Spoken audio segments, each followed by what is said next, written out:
us from the John Thor Gymnasium on the campus of East Coweta High School in Sharpsburg. We've got high school basketball for you tonight.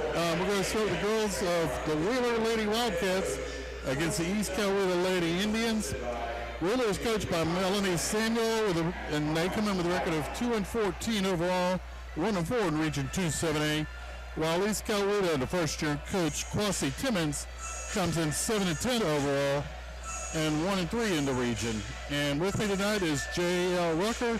She'll be calling the second half for us, and welcome aboard. Hi. Good. We got it. The girls' game may not amount to much, but East Coweta is a team that's getting it together, and I'd hate to want to play them down the road. Definitely. And this would be a great win for Wheeler, too, in terms of getting their confidence back. As you mentioned, it's been a rough couple of weeks for them.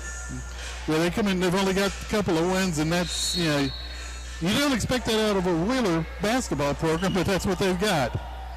Okay, we're getting ready to start. Get to the lineups right quick. For Wheeler, it's Ashanti Smith, Yolanda Short, Jida White, Neil Wasrud Den, and Caleb Fields. Tip is going to go out of bounds, and it will be Wheeler's ball. Wheeler's going to have Aaliyah Phil, Tiana Taggart, Chloe Holland, Alexis Sewell, and Destiny Benning. They lost one of their key players, Zoria Williams, recently to an injury, and see what happens. Right now, Wheeler has the ball to go on that left side. Try to get it under and in. And that one's by number 10, Ilana Short. That's a good start for them, a good sign getting inside the paint. Lady Indians come up court, and that's going to be Taggart, Holland to the right side, giving it off to Taggart. Taggart goes right to left, feeds it off to Alexis Sewell. Sewell gave it off and tried for three, no good by Chloe Holland. Goes out of bounds, and East Coweta will retain possession. And to get it out to Taggart, feeds the left side to Holland.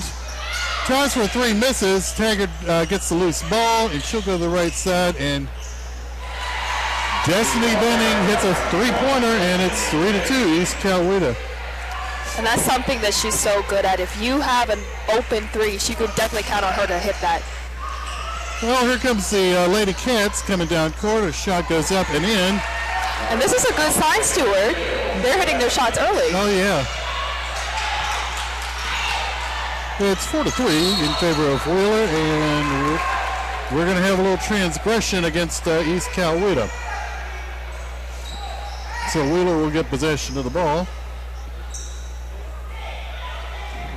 Wheeler 4-3, 6:45 to go in the first quarter of play. Trying a shot, missing was Short. Rebound East Coweta. Holland gets it, but it's going to be picked off by Wheeler. And you have to like the defense that Wheeler is playing right now as well. Shot goes up, no good. Holland with possession, and she gives it off to Taggart, to misses. But Holland is there, no good, and the ball goes out of bounds. It's off of Wheeler. We'll go to East Coweta.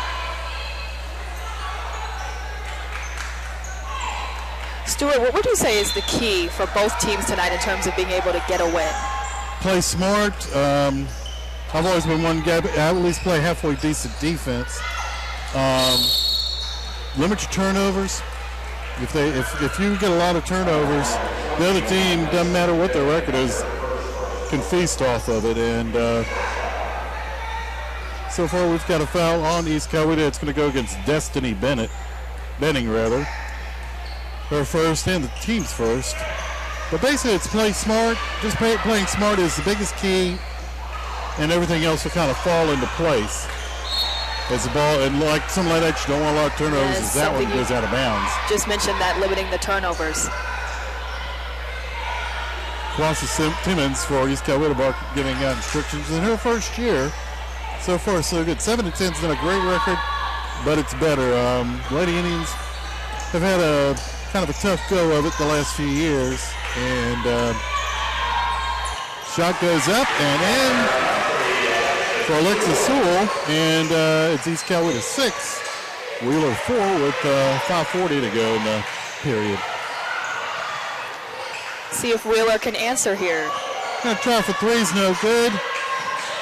Taggart had it, and she ran smack into Short, who'll get nailed with a blocking foul. It'll be her first and Wheeler's first. 5.5 to go in the first period. And Taggart comes flying up the court.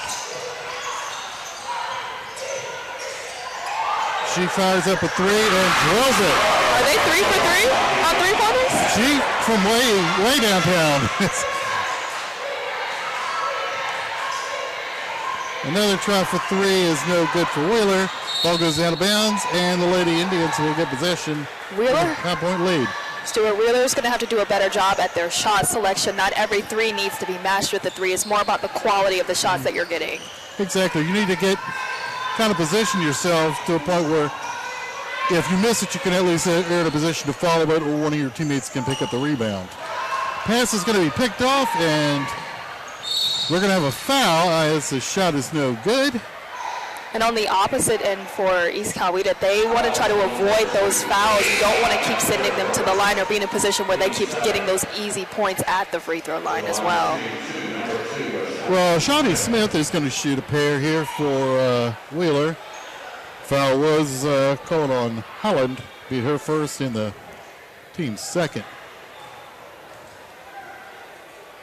First one up, and it's good.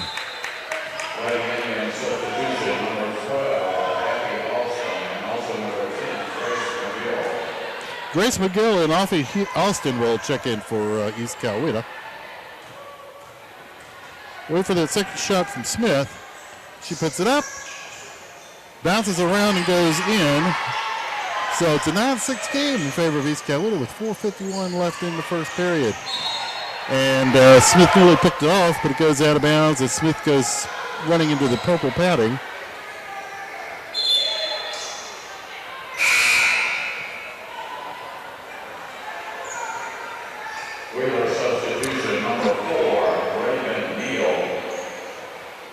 Okay, I believe Neal for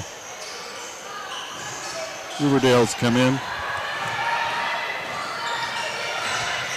As East Coweta will get it off to Taggart. She'll try a jumper from about 15, goes 14.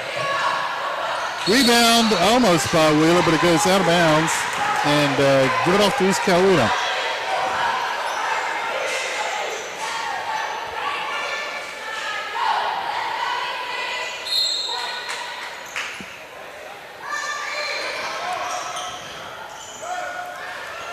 Good try for three. It's good.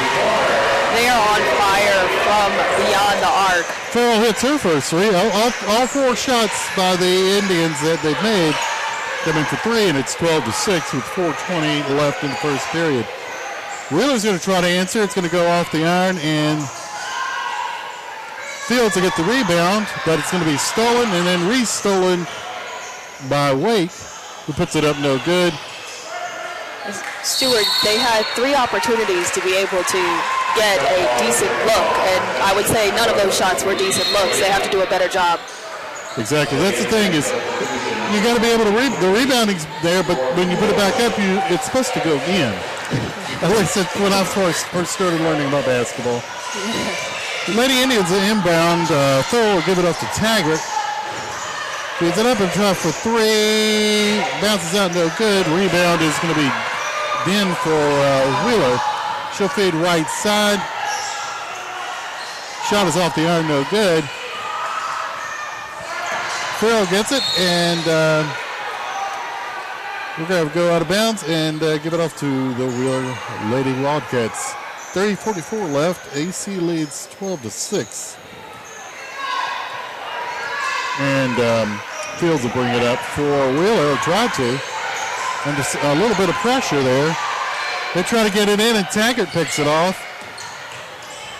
But then again, Den goes and picks it up for Wheeler. So we've had Stuart Taggart is limping. I don't know if you've seen that. Seems like she cannot put pressure on that right ankle. Yeah, they're probably going to run somebody in a second. Like she might have landed on it wrong. And she's gonna come out in a second. Well, she's still out there.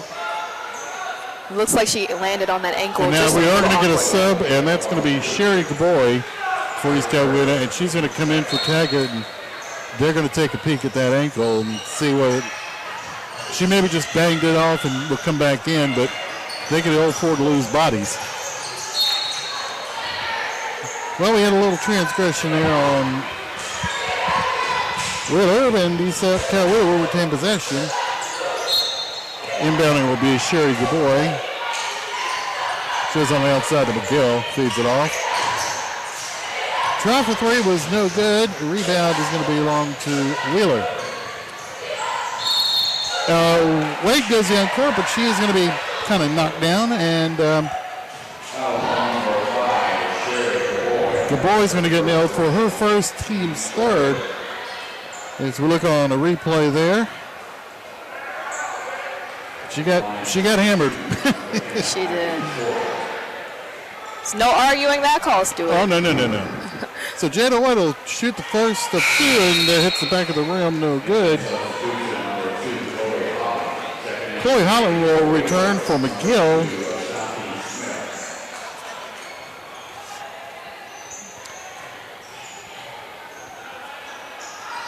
Short puts the second one up and will hit it.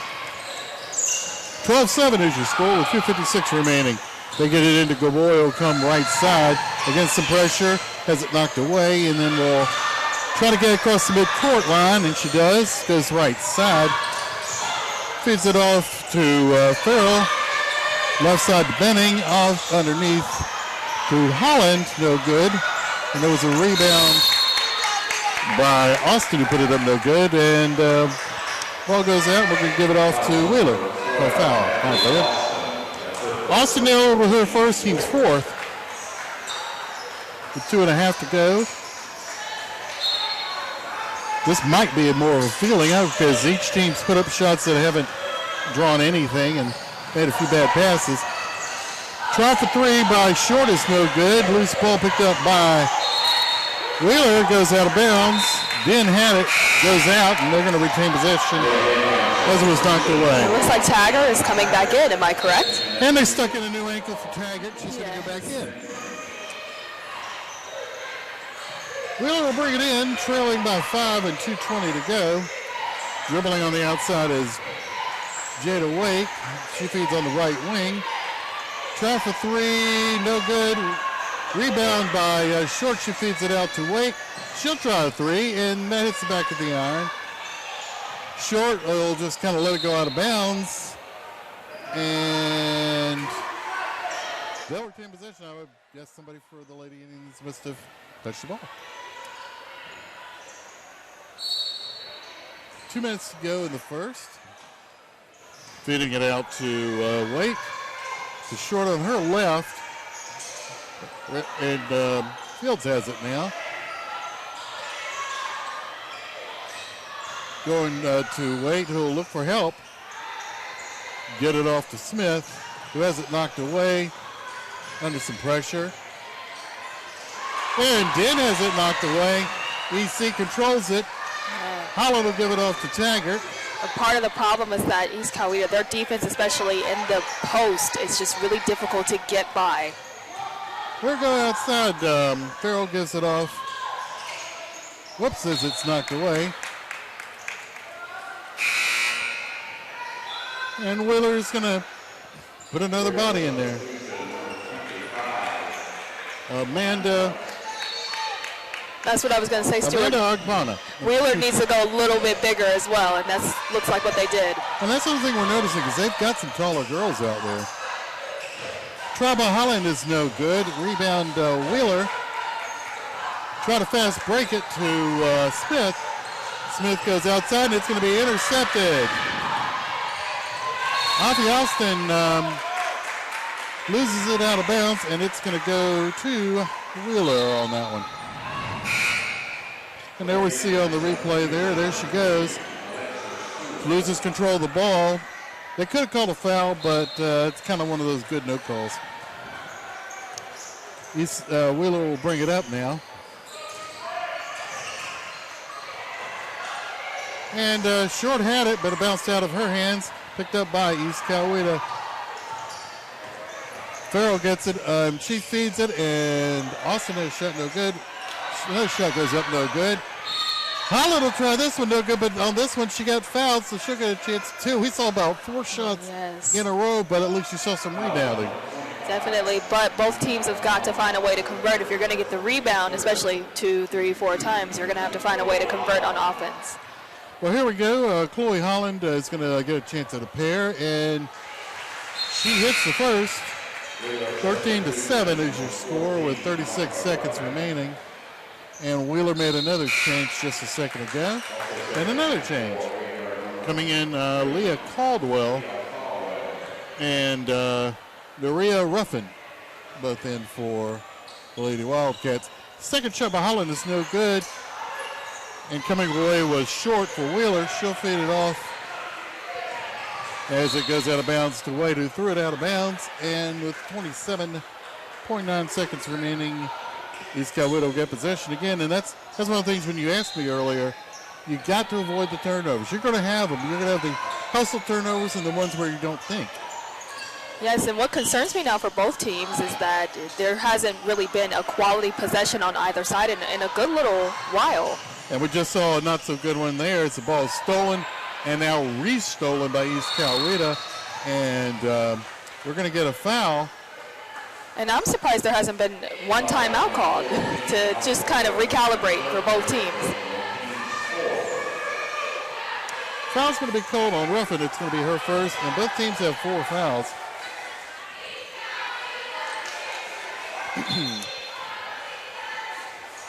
So Taggart will inbound to Holland to get it back. She'll feed off to Farrell. Try it, no good. Loose ball picked up by Wheeler. Ball's knocked away.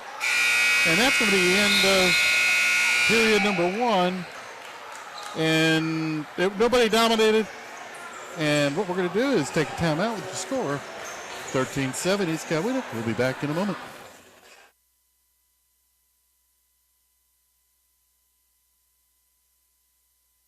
There's no end to the options when you want to eat out. That list of options starts to narrow if you're looking for healthy, flavorful, quick service, affordability, or locally family-owned and operated. Come take a trip with me to a European cafe. With all that, no plane trip required. Just a short trip to historic Sonora. Jacob's Table is a European cafe experience with locally sourced, made fresh daily dining your family will love. Located in historic Sonora at 15 Barnes Street, they're not just a restaurant, they're part of our community. Check out their menu and their story at jacobstable.com, and the passion you taste in their food all makes sense.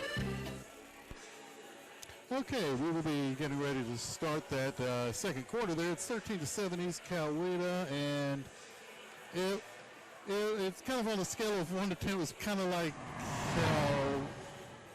charitably 7 as we look at a highlight there, and Destiny Benning hitting at 3 there, and then to go outside. And basically the field goals that the Lady Indians have hit, JL, is all been threes. Yes. So, Stuart, using your basketball expertise, what do you think was talked about during this timeout? Pretty much what we've been talking about, the turnovers. They haven't had hustle turnovers, and you're going to have those. The turnovers we've seen thus far have been just kind of throwing it and not executing. It's execution. And as we start the second quarter, we'll have to see if the execution has gotten better as Wheeler will inbound. And on the left side, Fields will get it. She's looking for help off that left wing. Gets help on a block by Ruffin. Goes out now, dribbles in, flicks it up, and hits the side of the board.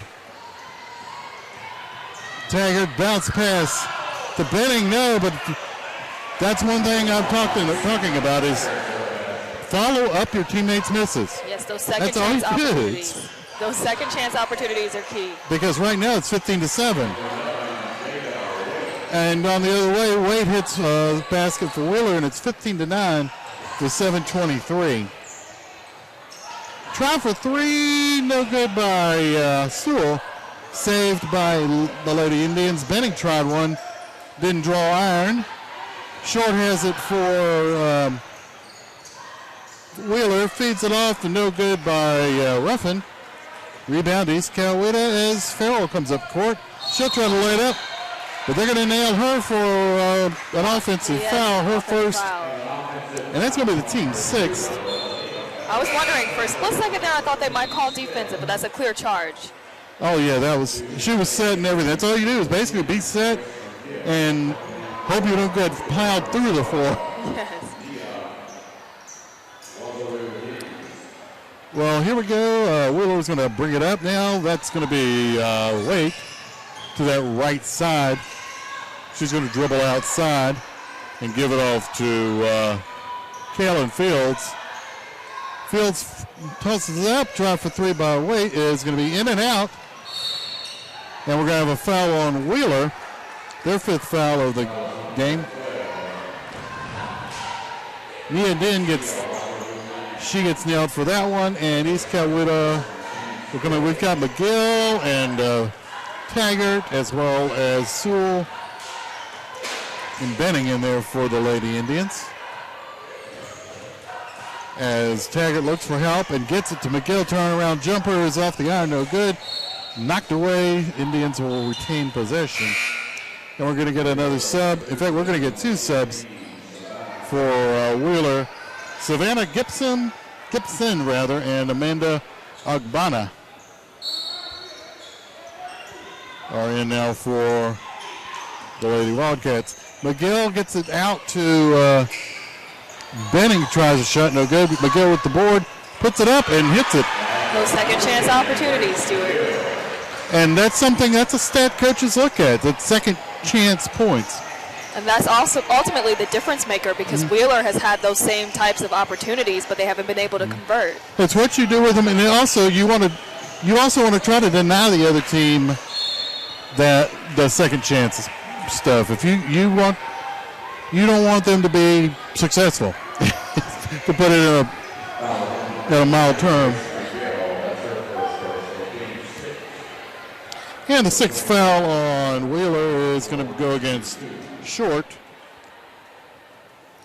To her first. No, rather, I'm sorry. That's East Coweta's thing. Grace McGill gets nailed with the foul. Stuart, I always say free throws are the one thing that comes back to haunt you. It could be the difference between 2-3 points, and you'll realize, whoa, maybe if I'd hit the free throws. Exactly. And I've heard two different theories. That one of them, a lot of times, as McGill puts it up and misses, you have the one theory of there's no glamour in it, and you have some rotten free throw shooting. And at high school level, the stats I've been looking at, it's just hard. And I kind of half joke. My youngest brother played high school basketball, and he was a 90% free throw shooter. One of the best in the county he lived in. Stuart, they may not be glamour shots, but they count. They are free.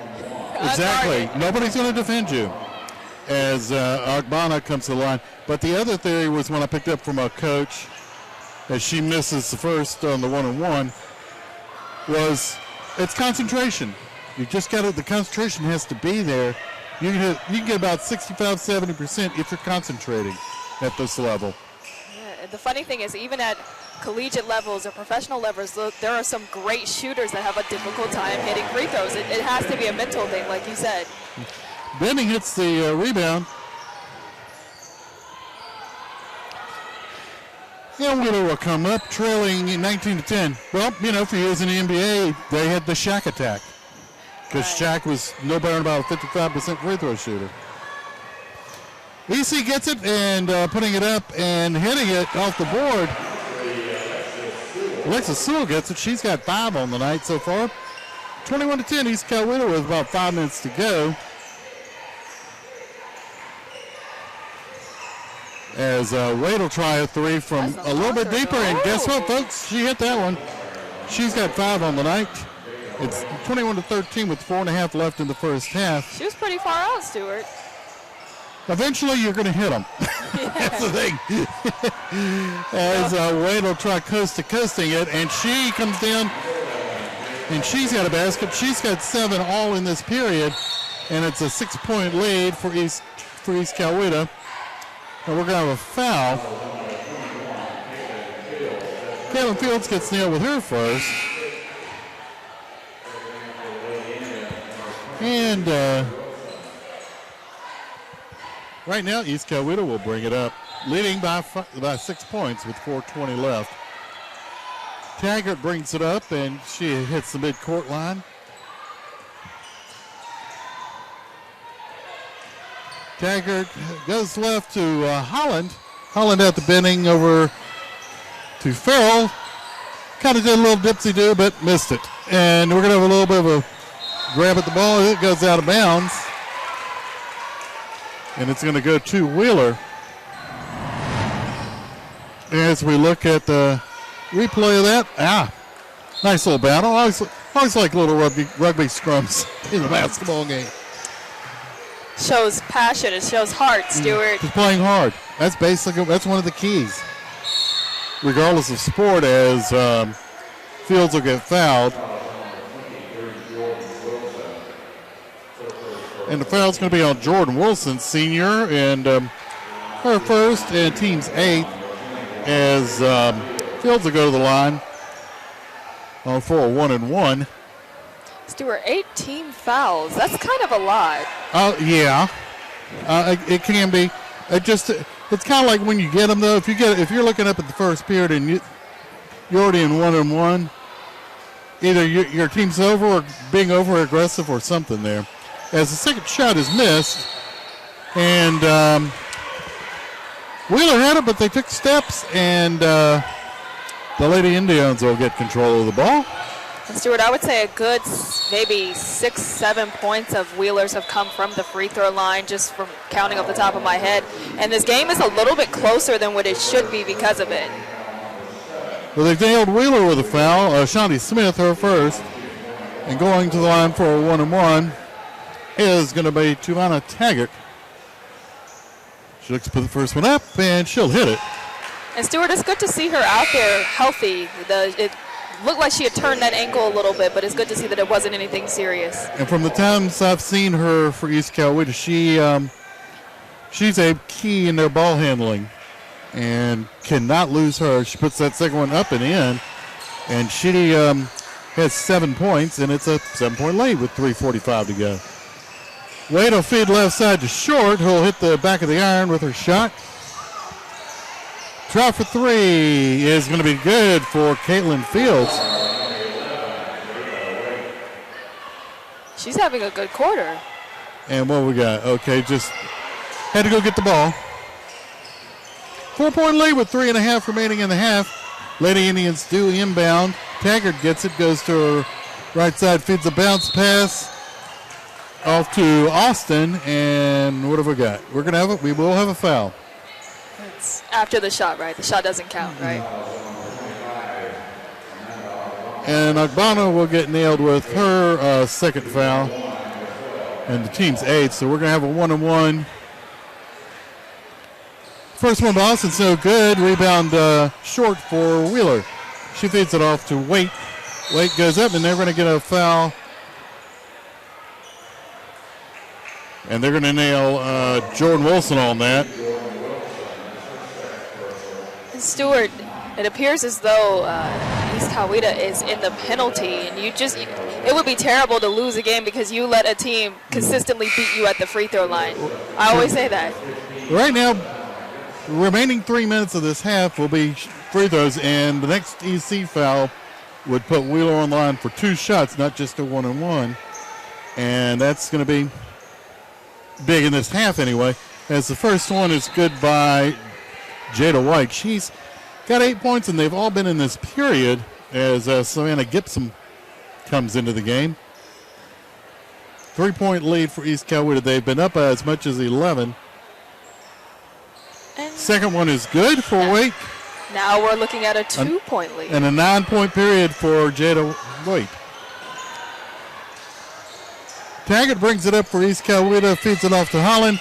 Underneath to Austin. She was kind of, I don't think she knew where she was. She was kind of like under the board and just really couldn't get a good shot off. She just lost all direction. Yeah, that's a miscommunication too. Mm-hmm. shot for three by Taggart is no good. Rebound is short for Wheeler. Wheeler wanted to run, but they couldn't do it. Fields gets it. She's got pressure on her by Wilson. The ball is now Indians' possession. Taggart has it to Holland. She passed it to Austin, but it went right off her foot and went out of bounds. So Wheeler's going to get the ball and a chance to either tie or take the lead. As we had another position substitution as McGill comes in for Holland.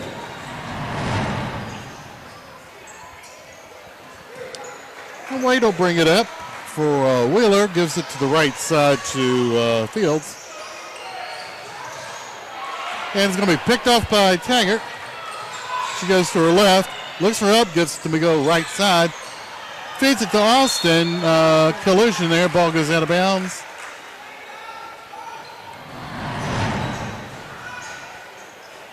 And there we see it. Bam. That's a good way to describe it.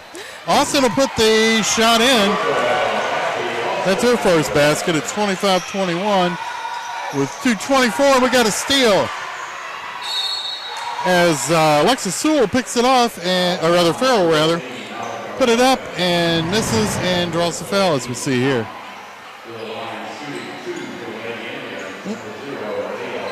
Just flick it up and hope you get the two shots. That's the best way to do it. Now, Farrell's going to get a crack at a couple. We're going to shoot two shots every foul the rest of the way this half.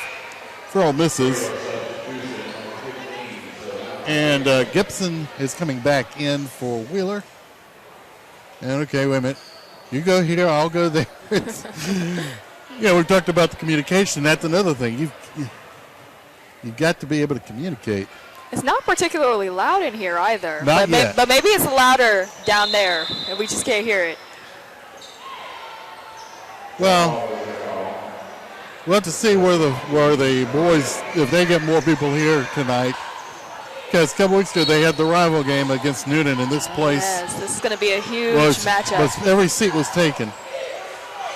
Well, Austin and Shawnee Smith were both going after the ball there, and possession favored Wheeler, I guess. As Fields goes up, she'll get the ball back. And we're going to have a foul on Grace McGill, blocking foul. Her second, and now we'll see two shots. Now, one thing on the free throw shooting, if you know who's not going to hit them, you foul them. It's like I said, yes. The Shaq stack. And there we go. Try to drive it home, and all of a sudden, McGill sticks the leg out there, and we'll put Gibson on the line. But like you said, if you know who's, well, she hit him. She hit one. She hit one. But another thing, too, is so many fouls and free throws that disrupts the rhythm of the offense as well, Stuart. If you're on a nice run and all of a sudden that comes up, any run that you had can be either stopped or at least slowed down some. Gibson hit the first, and we'll try for the second. In and out rebound, Austin for East Coweta. Gives it off to Farrell, who will dribble on the left to Chloe Holland, and she gets fouled.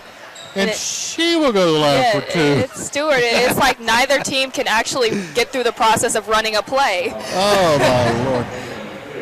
And taking a peek at it, all of a sudden it's like you've got three people in the lane waiting for her to come so they can defend her, and all of a sudden you stick your hand in there. It's like neither team could even begin to get halfway through the play before there's a foul. Chloe Holland hits her first free throw here. She's got 2 points on the game so far. It's a 4-point lead. Second shot goes up and in. And Holland has three. 1:49 left, and it's 27-22 East Coweta. They try to get it up. Wait, gets it. She's going to get blocked, though. Austin said no. Oh, man. And Wilson had it, but it went out of bounds. And there she goes, coast to coast. And Austin said no, and there we look at it again, and wow. she got up and said no. She did say no, Stuart. I mean, I know it's just say no, and that kind of worked there. As Short takes it in. She has 5, and it's a 3-point game. 1:27 to go. Farrell tried to get it off to Taggart, but overthrew her a little bit. You kind of get the feeling that during halftime, this little period, they kind of need to just refocus a bit. Both teams. Yeah, you might have one of those come to Jesus meetings where it's like, look, shoot better, pass better, defend better, do better. Minute 17 to go as Wheeler gets it. It's going to be Gibson who had trouble, and okay, you got to credit Jordan Wilson for East Coweta. She got in there and battled. Even though Wheeler retains possession, she got in there and battled on that one. And that's all you can ask for out of a player is when they can battle and give it their all. There's nothing more that you can ask for. Well, Wade had trouble bringing it in. Wilson was on her for that. Got kind of close to a backcourt violation. Almost. Oh, they were so close as it goes out of bounds. Now, while East Coweta, you never know with their upsets, the ball's stolen, and Shawnee Smith misses. But in a way, we kind of see why Wheeler's 2-14 because they've made some blunders. Right. East Coweta, they're like what you expect to have a team that plays around 500. At times they look good, at times they look bad. Smith will try the first one and hit it. She's got 3, 27-25 as Agbana comes back in.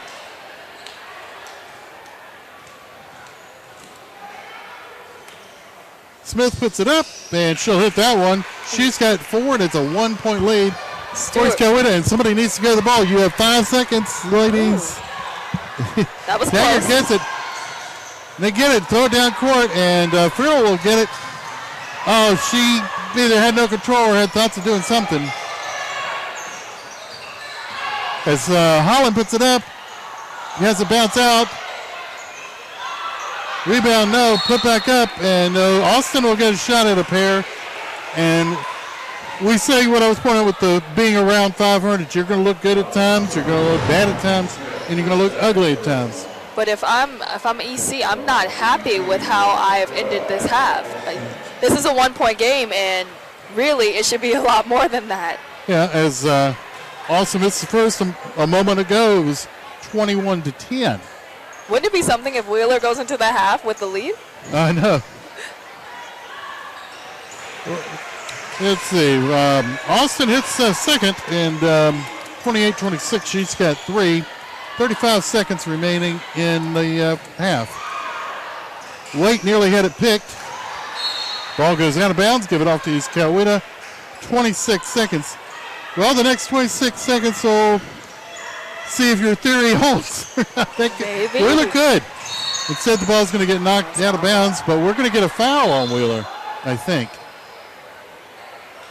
Yeah, they're going to call a foul, so we're going to shoot 2. Smith has 3 fouls on the night, and it's a 10th of the first half. You know, my coach always told me that if you're going to foul smart. Yeah, they're good. They're good fouls, and they're the ones you shouldn't do. As Taggart hits the first, and she's got 8 for the half. But that's the thing. You have good fouls that you need. They're going to happen. Second one goes up, and she puts it in. Taggart with 9. It's a 4-point game with 20 seconds remaining in the half. And Stuart, going into the half, what do you think both coaches should tell their team? Well, I don't know what you can tell. If you're Melanie Samuel Wheeler, I don't know what you can tell them because your record has not been, is what it is. But from Kwasi Timmons of East Coweta, I'm telling my girls, look, you need to work on this. And in this case, you're shooting, as Austin just hit one. So we're going to go into half. East Coweta leading by 6. As for Wheeler, they haven't shot well at all tonight, and that's showing here. But we are at the half. East Coweta's leading 32-26, and we will return after this.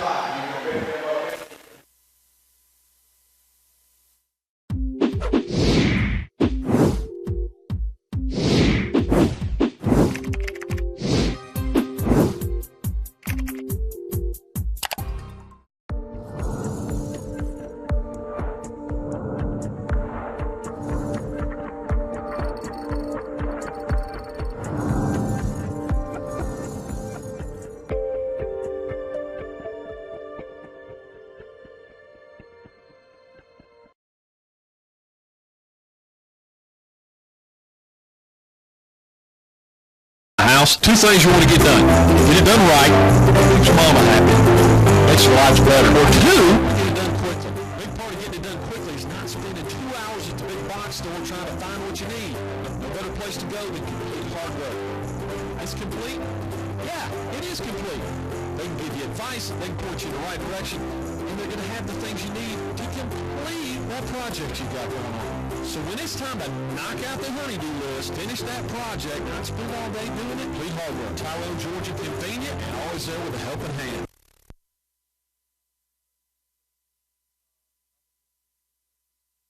Right now and let you get a second to rest. Okay, we are back, and it is halftime. It's 32-26 East Coweta. They trailed at one time 2-0, and then afterwards East Coweta just came in and has taken over basically the half. They've not a point where they're dominating, but they're still ahead. Getting the scoring in right quick for Wheeler. Shawnee Smith has 4. Yalonis Short has 5. 9 for Jada Waite. 1 point for Savannah Gibson. 5 points for Amanda Agbana. And I got a 2 that I didn't catch who shot and hit it, but we'll get that later. For East Coweta, they've got 3 points from Aaliyah Farrell. 9 points from Tijuana Taggart. 3 points for Chloe Holland. 5 points for Alexis Sewell, 2 for Grace McGill, 5 for Offie Austin, and 5 for Destiny Benning. Anybody in foul trouble, it's going to be a Shawnee Smith for Wheeler. She's got 3. Everybody else has 1 or 2. And those are the keys. They just, a lot of this and a lot of that. And if you are East Coweta, you should be up a little bit more. They had an 11-point lead at one time. And at one point they had a 1-point lead, but they've built it back up to the 6 where we are at intermission. We're going to take another time out, and when we come back, we'll talk more about tonight's game. We'll be back right after this. School's back in session. Football is cranking up, which is great because tailgating is our favorite part of football season at John Thornton Chevrolet, Georgia's largest truck dealer. Hey there, it's Angie Ward. I want you to think of the awesome tailgate spread you can get with all of the extra money you save on your new Silverado at John Thornton Chevrolet. Get $12,000 off your choice of a crew cab, LT, LTZ, or High Country Silverado from John Thornton Chevrolet. Check out the available features that'll make your tailgate even better, like the quarter rear step bumper, easy handholds, and ask them to show you that awesome power-up down tailgate available on the 2019 Silverado. You can bet I'll have my Chevy All-Star Edition Silverado loaded and ready for game day. Find new roads at John Thornton Chevrolet, your Silverado headquarters. Go west and save more. Exit 44 off I-20 on Thornton Road. So big, they named the road after us. Online at johnthornton.com.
Okay, 32-26, East Coweta leading as we get ready to start period number 3.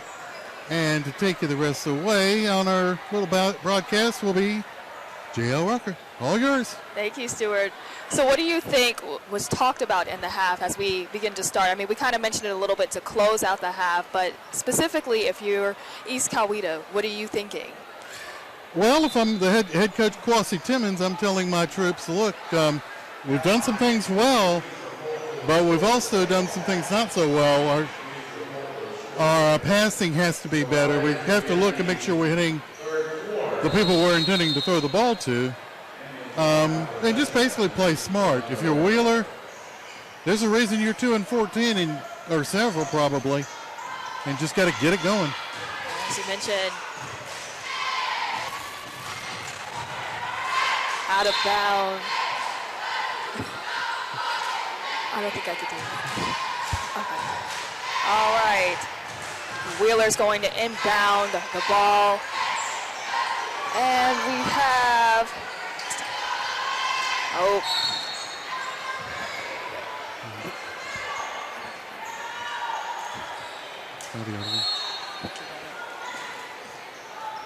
Okay, we're doing a little technical adjustment here, folks. Just give me about 2 seconds as the ball comes in.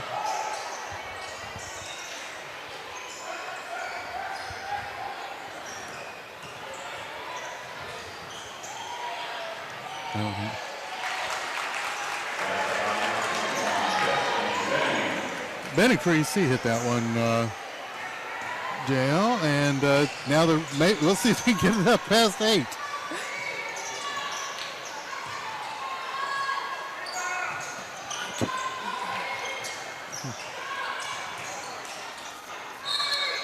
They'll go out of bounds, give it to EC.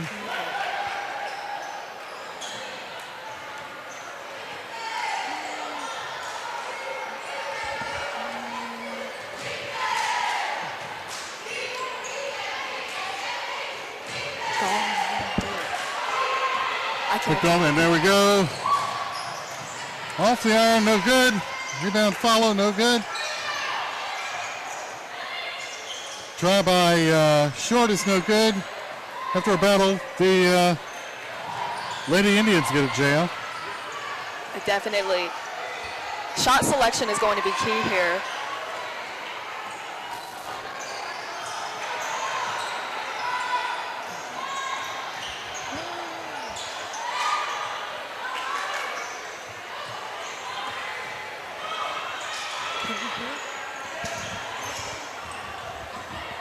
Okay, and it looks like we're going to have Taggart coming up the floor, giving the ball inbounds.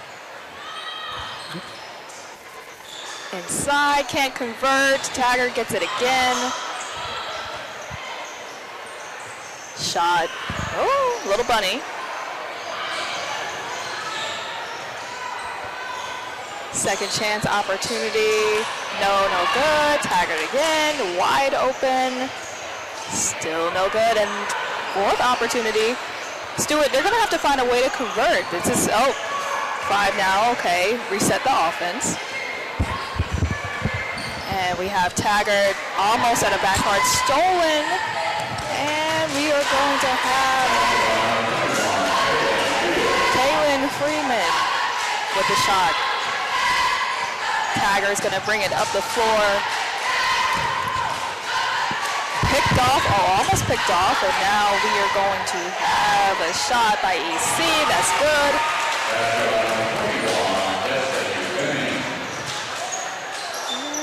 Wheeler's going to bring it up the floor. Reset the offense a bit. Okay. Looks like a lot of passing going on, trying to get that open look. We have, a nice 3 there by Wheeler.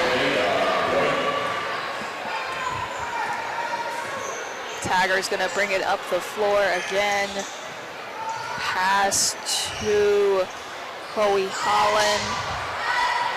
Yeah, almost out of bounds, almost lost it there for a second. Holland calling for the ball again, blocked a little bit, but able to recover. Taggart gonna give it up, and that's, they're saying that's off Wheeler.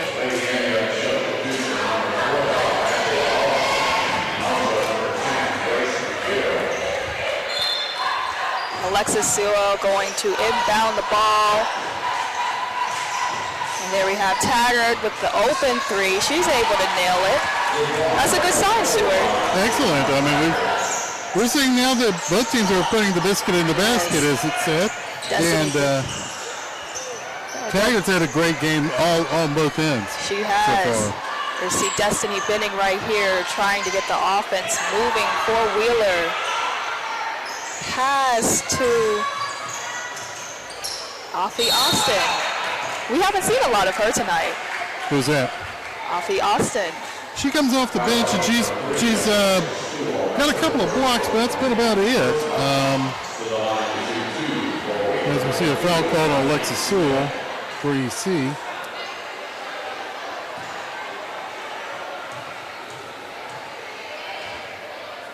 Get that shot up. First shot, no good. We talked about those free throws, Stuart. They're easy, open shots. You have to hit them. And that's basically, it's, I've heard the two. There's the glamour, or just not the concentration level is not there. And she hits that one. Second shot, good. 39-32, EC leads Wheeler. Looks like 3:39 to go in the third. And we are going to have Wheeler inbound. Taggart's going to bring it up the floor. They're being patient with the offense, Stuart. You have to like that. There's not as many. Yeah, because you don't have the horses that you can go running up and down the court. Yes. Ooh, that's and there is Ms. Austin. Speak of the devil. Comes in and it makes an impact right away. Has that and one. And there we'll see it. Well, we'll also try this free throw. Doink. But they get the rebound. And that's one thing. If you're not a very good free throw shooting team, be able to rebound. Definitely, they're going to reset. If you don't rebound, you're going to hand the other team the game. EC's going to reset. Almost lost it there for a second. They're able to save it, but Wheeler's going to come up with the interception. Can't convert. Second chance opportunity. Tries again. Still can't convert. EC with the rebound. Get it back to Taggart. Ooh, picked off, but out of bounds. Possession's going to stay with EC. EC is starting to play a little bit smarter, JL. They made a couple of blunt mistakes so far, but they're playing smarter and a couple of better shots, but we're going to get a turnover there. They said it's traveling. And, took steps, and that, Wheeler's going to inbound the ball, and we have got Kaylin bringing it up. She's going to pass it, almost picked off by EC. And Wheeler's going to get the ball. I'm not sure what happened there, but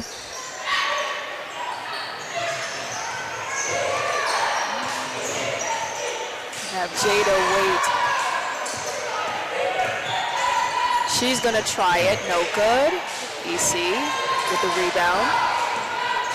Oops. We almost had a turnover there. Farrell barely kept that foot on the floor. And Taggart's going to try for the three. No good. Fighting for possession there, but EC still has it. Oh, looks like that's a foul. That is a foul. Oh, no. Oh, it is. Let's look at the replay here, Stuart. Yeah, Offie Austin, she's been battling most of the evening. She's been going up for some boards and everything. She is. She's been very aggressive. But unfortunately, she missed the free throw.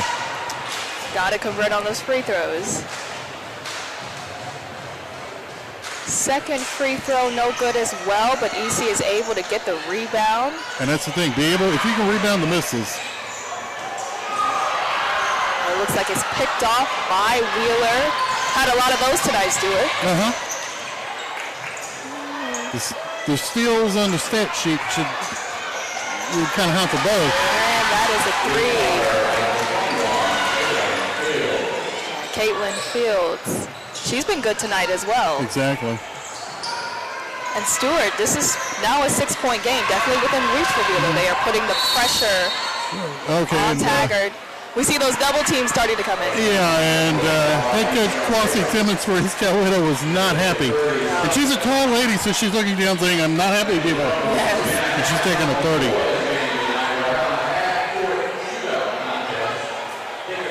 But right now, they hit that three, but East Coweta is starting to play a little bit smarter. But they're not at that point where you say, oh, they're playing a great game. Right. They're getting a good effort out of Taggart. Avi Austin's come off the bench to play well. And then you go over to Wheeler and Jada Waite. She's been playing real good. She has 15 points in the game. And she's played real well. Her supporting cast is doing okay, but not great. Just have to see what happens here. The minute 29 to go. We have Taggart inbounding the ball. And it looks like Chloe Holland's going to try for that three. EC gets the rebound. Another foul, Stuart. Oh, yes. Let's take a look at the replay, try to see who that foul is on. And we have... And there we see it. Avi Austin is going to... She is... Oh, no. It's going to be Grace McGill. That is Grace McGill. And that is the third... She hit the first one there, and that's good with the free throw. Easy points. The foul was on number 4, Neal. She's hit 3. Second free throw is good. We have Jada inbounding. Get it across the floor, looking for an opportunity. Shot, no good. That is off, EC, so Wheeler retains possession. Shanti Smith is going to inbound the ball. Shot by EC, good, and that shot was another three-pointer by Waite. And JL, she is playing, she's got 18. She's the reason it's a 5-point game with a minute to go in the period. Definitely. She's got 18 points. She is keeping them in the game. Let's look at the last 2 shots. Very nice. Drilled it. And then we have a shot by Waite. Nothing but net, Stuart. Oh, nothing but the bottom of the net. So that was it. Wheeler's hanging around, but partially because of Jada Waite. She's got the 18 points. Yeah, she's got about half of their points. Just trying to read the lips there a little bit, Stuart, see what they're saying. No, Lord. All right. Taggart is going to inbound the ball for EC. What? Almost picked off. Almost got a pick. Picked off EC down the floor. Almost lost it there. Gonna try it again. That is an air ball. I'm wondering if she was trying to shoot the ball or pass the ball. That's what I wondered too. That looked like a shoot pass. It was like the ball went up in the air. If it went to the basket, good. If not, it was a great shot. Yeah. It's like those when the coaches say no, and then great shot. Yes. It's like that. Those are what we call the prayers. Wheeler. Oh, lost the ball. That's going to be back for EC.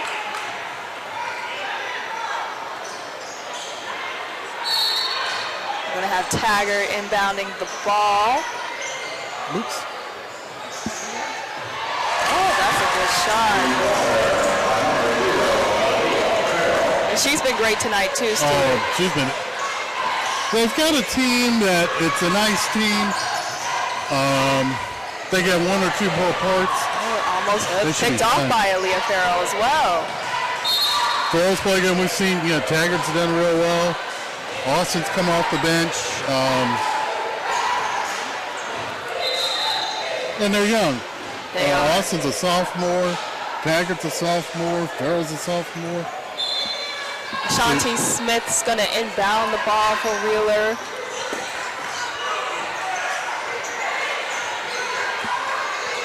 We have Kaylin Fields.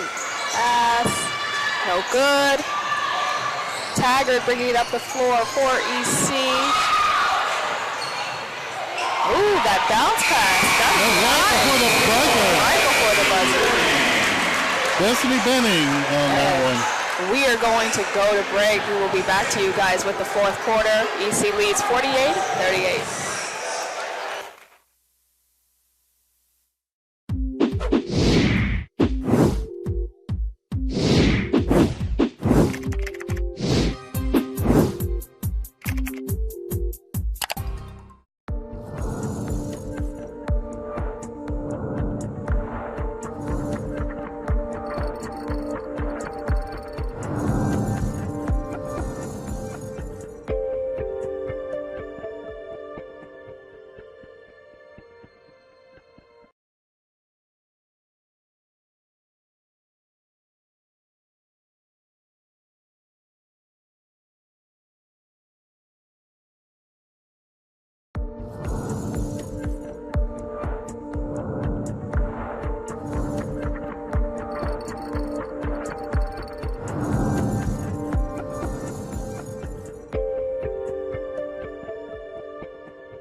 And look to be headed to the state playoffs again. Yes, Stuart, I was told that this just might be the game of the year.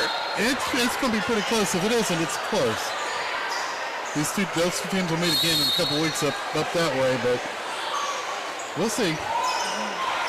Jada Waite's going to inbound the ball.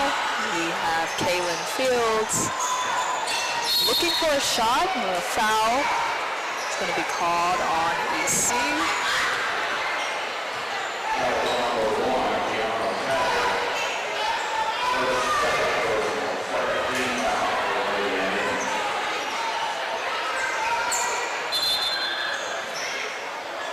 Kaylin Fields is going to inbound the ball.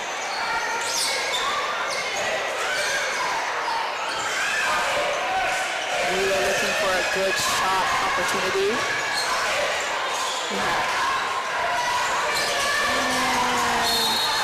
Tripped up a little bit. The Wheeler's going to return possession.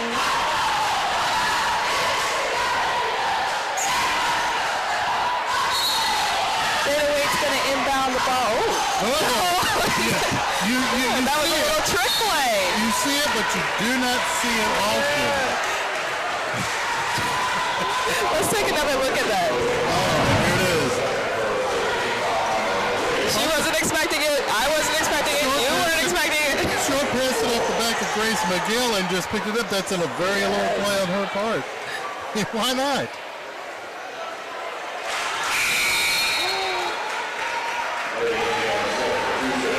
Short missing the first free throw. She's going to get a second chance opportunity at that, though. But Stewart, like we said, got to convert on those free throws. That would help because you're 10 down now. You have to hit those free throws, especially after something like that. Oh, but she's going to try again for the three. That's no good. Little fight for the ball right there, but looks like EC is going to get possession, and we'll have Taggart inbounding the ball. A lot of full court press being put on by Wheeler, but EC off the foot. Now, of all the accolades we put on Austin for her defense, offensively, I'm not sure she's much of a ball handler. No, but we have Fields coming up. She's going to inbound the ball to...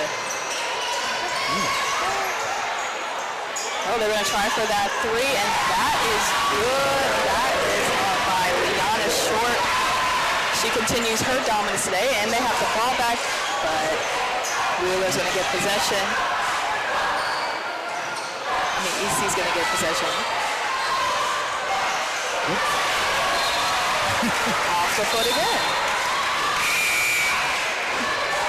They have a lot of opportunities, but it's just the mental mistakes, Stewart. Just like I said earlier, their team is going to be around 500. They yell out the good, the bad, and the ugly. And we've had a little of all three from the Lady Indians in this game.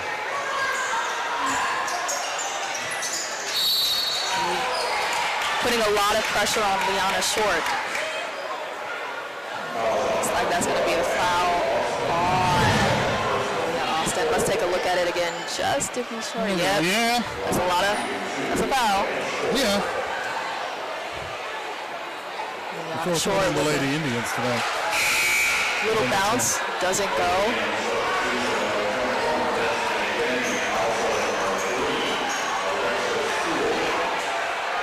We have some substitutions coming in here, Stewart. Yeah, I heard Alexis Sewell come in. And second free throw is good. See, Taggart's going to inbound the ball, get the offense moving. See what EC can come up with here. They're going to go inside, try to get that shot off. No good. Wheeler's going to have possession of the ball. Let's see. Caitlin Fields trying to make something happen. The ball stolen by Taggart. She's going to go inside, fouled, but the shot is good. We'll see her at the free throw line as well. I mean, that was just nice. She walked up, took it out of her hands. She walked up, said, thank you very much. Goes down short. Yes. And let's see how she does at the free throw line. So far, she's hit 4.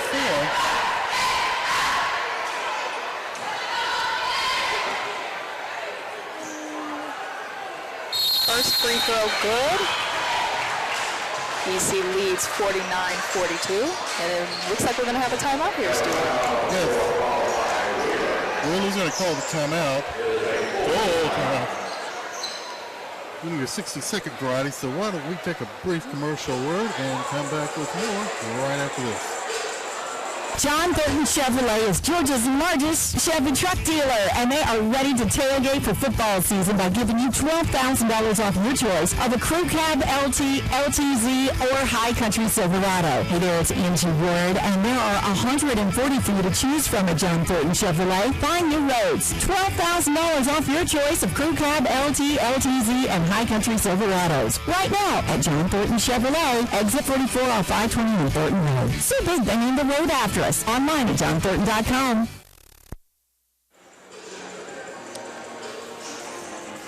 All right, we got 6:08 remaining. It's 49-42. Waiting for Tiana Taggart to be returning to the free throw line for her second free throw.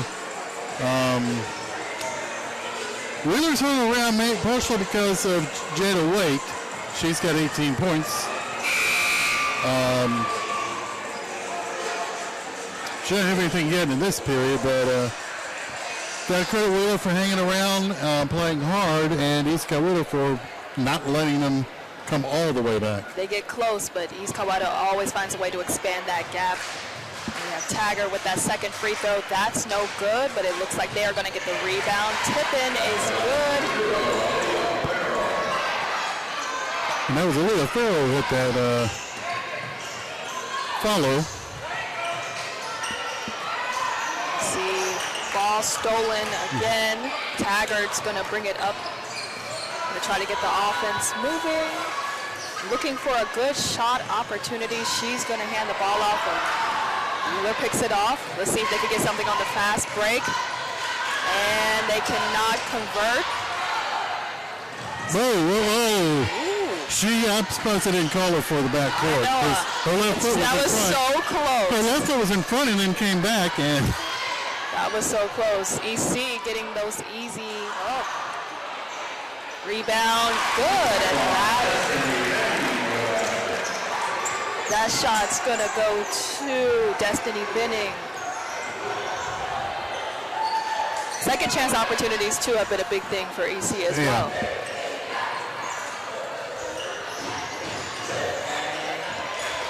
the little bunny going for Wheeler. That shot's going to be on Liana Short. She's also had a good. She's had a good game. Her and Wade both have played extremely well. And we're going to see the three. Oh, is that going to go? Is that gonna... It kind of took a bounce on this side and on that side, and it was no. There have been about 3 of those just in the last few minutes alone. Wheeler can't convert, so EC goes, they're fighting for that ball. We have Liana Short is going to give it up. Try for the 3. Liana Short gets it back. She keeps trying and see what happens here. Wheeler is going to reset their offense with Jada Waite. Looking for a good opportunity back to Short. We're going to see Mia take a shot here. No good. So now Taggart's going to bring it up. Williams had a few of those, the in and outs. Taggart taking her time, surveying the offense. See what happens here. She's going to try to go inside and get, she's got that in one.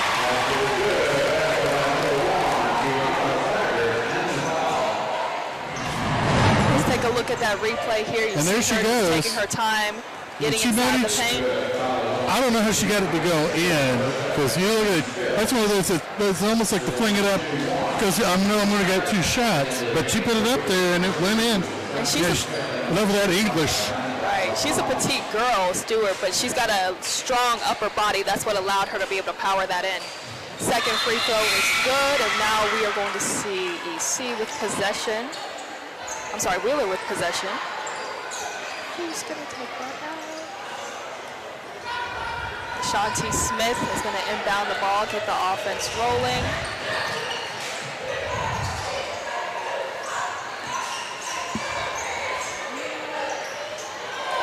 Whoops. Picked off, but they get it back. Got to be able to convert, but they can't. So now Wheeler's going to reset their offense, but it looks like there was a foul called.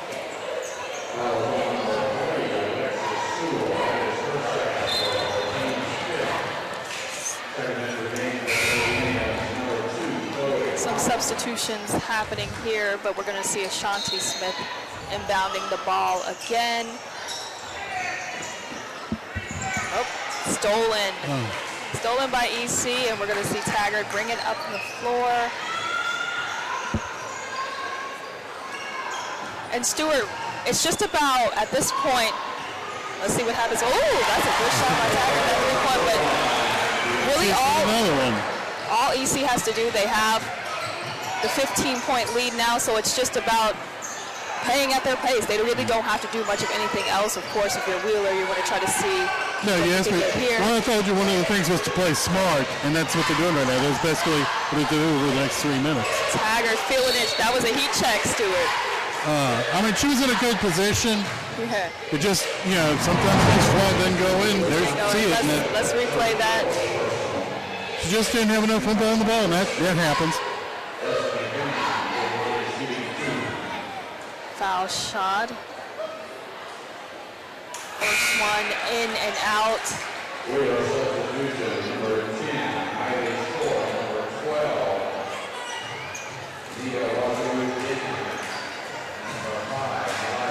Second free throw coming. Second one missed as well, but let's see what they're saying here. We had, I believe it was a violation. Benning kind of left the line a little too early before the ball made it to the rim, and they got her for the violation. In and out. EC has possession, taking their time with it. But Wheeler's going to get it back, and let's see what they're saying here. And then we'll see. There's it on the replay. She tried to hit one of her teammates there with the ball, and it wound up going in the hands of Wheeler. And now they're going to inbound. Looking for those quick shots. And that was Wade who tried that 3, and she has gone cold in this half. She didn't have anything in the third period. Right now we're sitting on 18 as we watch Taggart slightly tackled. She's going to have 2 free throw shots coming. We're seeing a lot of her at the free throw line as well. And shot good. so far, so good for Taggart. She has only missed the one free throw. She's hit several. East Coweta leads Wheeler 60-44. It's 2 minutes and 39 seconds remaining in the fourth quarter. And now we're seeing Wheeler with possession. And I think right now for East Coweta, you just got to play smart. Don't commit stupid fouls and be aggressive. Just keep doing what you're doing. Do what kind of bring you to the dance. It's one of the things. And so far they've played good. They played pretty good defense. They've gotten good play out of Austin and Taggart and Farrell. You have a 16-point lead, so 2 minutes remaining roughly. It's just about that same execution that you had. And exactly. see Taggart. He's going to get that shot. No good. Rebound is good.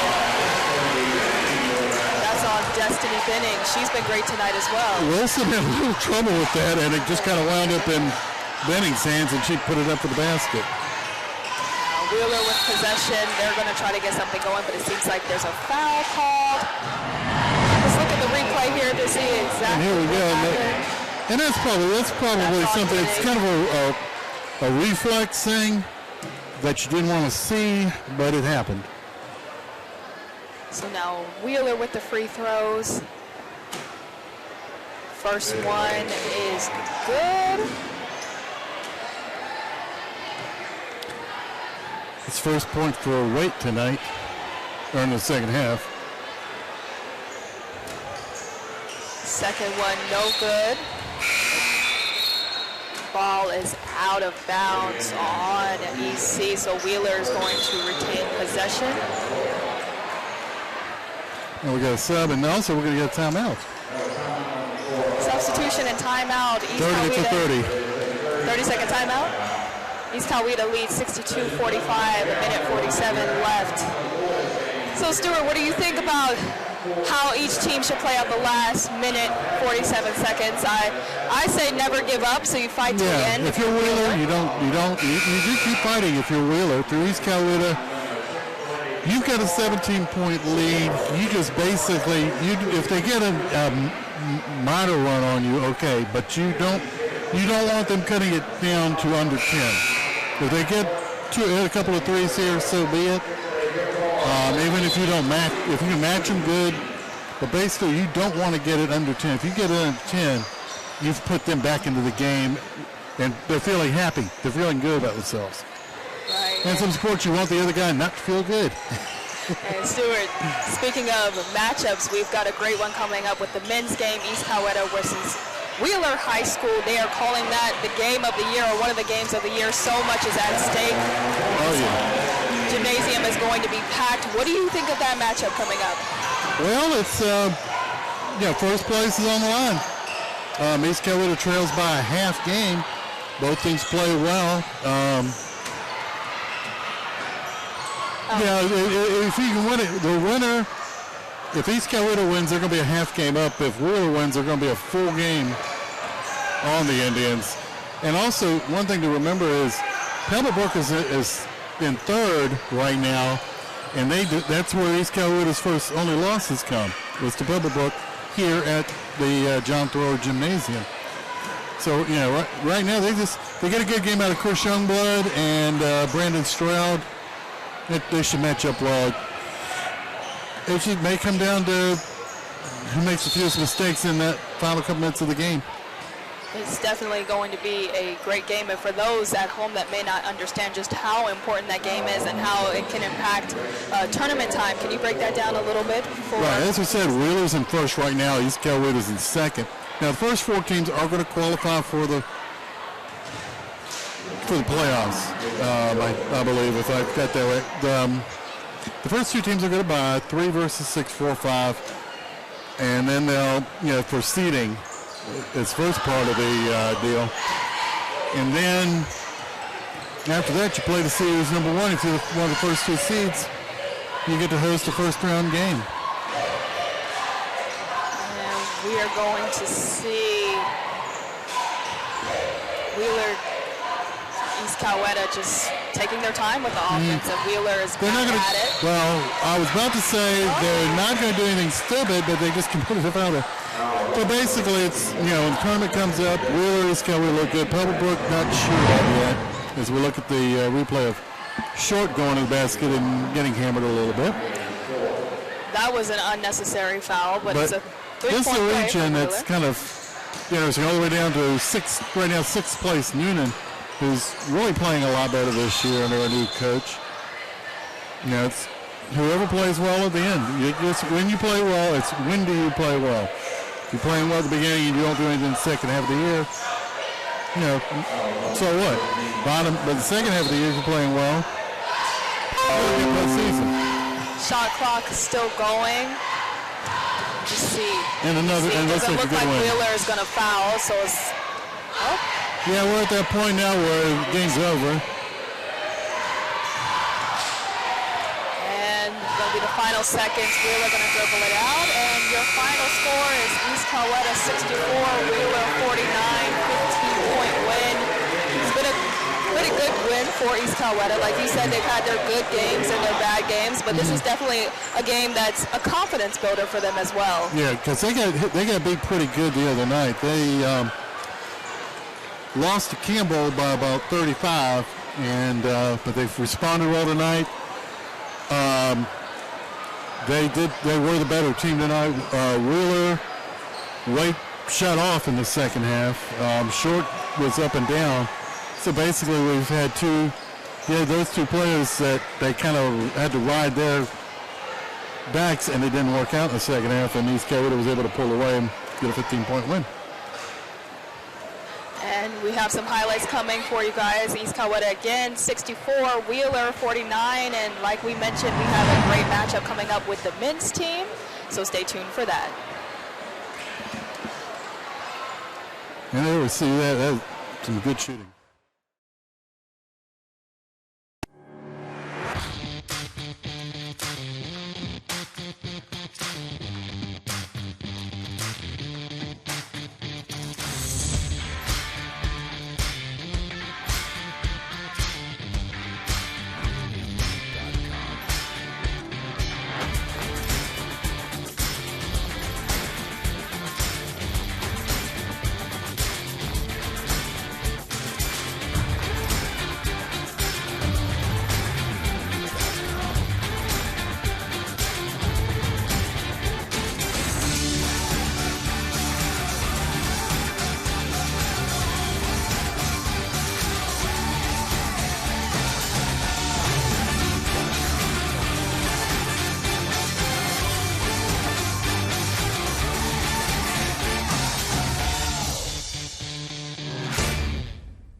Wildcats come in first place in Region 2 7A with a 12-5 overall record, 4-1 in region playing after a 66-53 win over Pebblebrook. East Coweta defeated Campbell the other night 82-72, and are now 12-5 and 3-1 in the region. Half came back, and Kyle Sandy is joining me for this second game. And Kyle, basically, if East Coweta wins, they're in first by half. If Wheeler wins, they're by a full game. It's very important. I mean, Region 2 has been a very tough region for a couple of years now. I know we're going to have a new region alignment next year, but this has been the pinnacle of high school basketball. We talked about last week in the broadcast, they had Alexander and Douglas County really good in Class 6A, but here in Class 7A, it all starts with Region 2 basketball. And this is an important game. They play each other again in a couple of weeks up at Wheeler, but you really don't have to get the games now, because when you get to that point, whoever plays well at the end, how things will go. And if you pick up a win here, it's a win you really don't need as much, but you won't mind having it then. Right. It's all important about playing good basketball at the right time. Last year, East Coweta 24-1 to start the season, and 3 straight losses. Injuries kind of derailed their season, got eliminated by McEachern in the first round. So East Coweta with 5 losses. I'm sure they're just fine with having 5 losses now if they go deeper in the state playoffs and having that sexy record with that first round entrance. That's right. They've won 3 in a row now. They dropped 3 games during the holiday break. They went to a couple of tournaments and had a little bit of trouble. But since then, they've managed to come back and get it going, and we're about to crank this up. And the main player for East Coweta is Chris Youngblood, averaging 21 a game. Wheeler's leading scorer is Samuel Hines Jr., but they got 3 or 4 guys who they count on. Wheeler's in the gray with dark numbers. Wheeler will control the tip. Prince Davis gets it off to Isaiah Collier. Collier dribbles to his left with pressure on him. He tries a shot, no good. Youngblood almost had the rebound, but was knocked away. Wheeler controls the ball. Try for 3 by Maxwell Harris is no good, but they rebound, stick it up, and in. Samuel Hines Jr., it's his first. East Coweta gets nailed with their first foul of the night. East Coweta is going to have to really rebound. Wheeler has a lot of length, especially with Jaheim Hudson, who transferred in the offseason, Sam Hines, who's going to Denver next year. They can really crush offensive glass. Free throw is no good. Rebound East Coweta. So here we go with Gilbert Crowley in the starting lineup.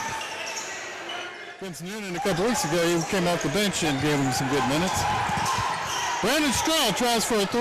It's no good. Loose ball picked up by Wheeler. Give it off to Collier, goes outside and rolls in and out. Rebound to East Coweta. Youngblood tried it, got it knocked away by Harris. Hines, excuse me. Rebound East Coweta on the west.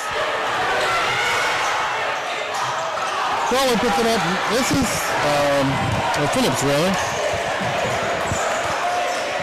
Quick pace to open up the game. See a couple tough misses in traffic. Trying to slow it down now. Wheeler get some half-court looks, see if they can run some sets and kind of establish themselves against this East Coweta team that doesn't have as much height. So here we go. Harris gets it, goes left side to Hines. Hines gets it down to Collier. Collier dribbles left to right before feeding off to Davies. Davies gets it off to Maxwell Harris. Pass almost knocked away, retained by Wheeler.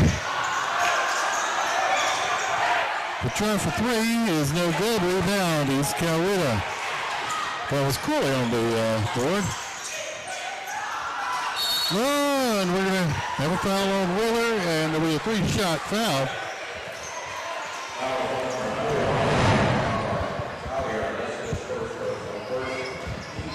Yeah, That's a cardinal sin right there. That's a freshman mistake. I believe that was Collier on the foul. You don't want to foul a jump shooter. You especially don't want to foul a jump shooter taking a three. And the first free throw is going to be good.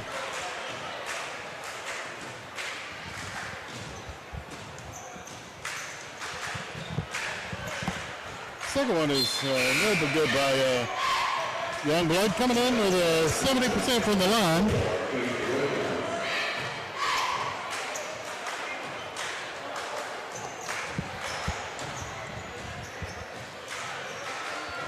And we'll wait on that third shot, and he'll hit that. He's got 2 of 3, and it's 2 to 2 rather. 5:52 remaining in the first quarter.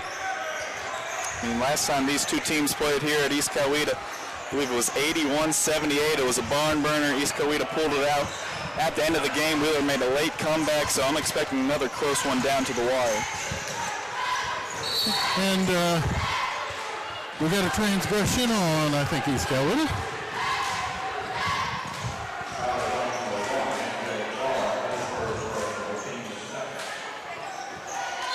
Foul's going to be on Clark, his first and the team's second.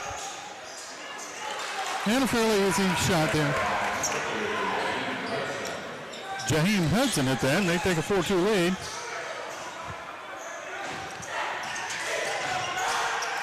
And Youngblood gets it, coming in with a 21-point average. He'll take a 3, hit the back of the iron. Rebound Wheeler almost lost it, but they retain possession. They'll go down court. And this one we picked off. There goes Clark. He misses. He put it up a little too hard on that one. Wheeler with control, and they'll try a 3. No good. Rebound. Well, Clark had it. And it's stolen. Try for 3 is good. For East Coweta, it's going to be who can support Stroud and Chris Youngblood, seeing that their role player is a little bit off to a shaky start right now. And they've lost possession, and the ball will go to Wheeler.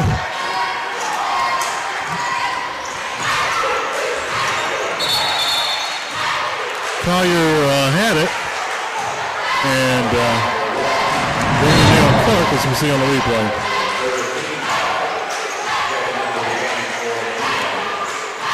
Beautiful three-pointer.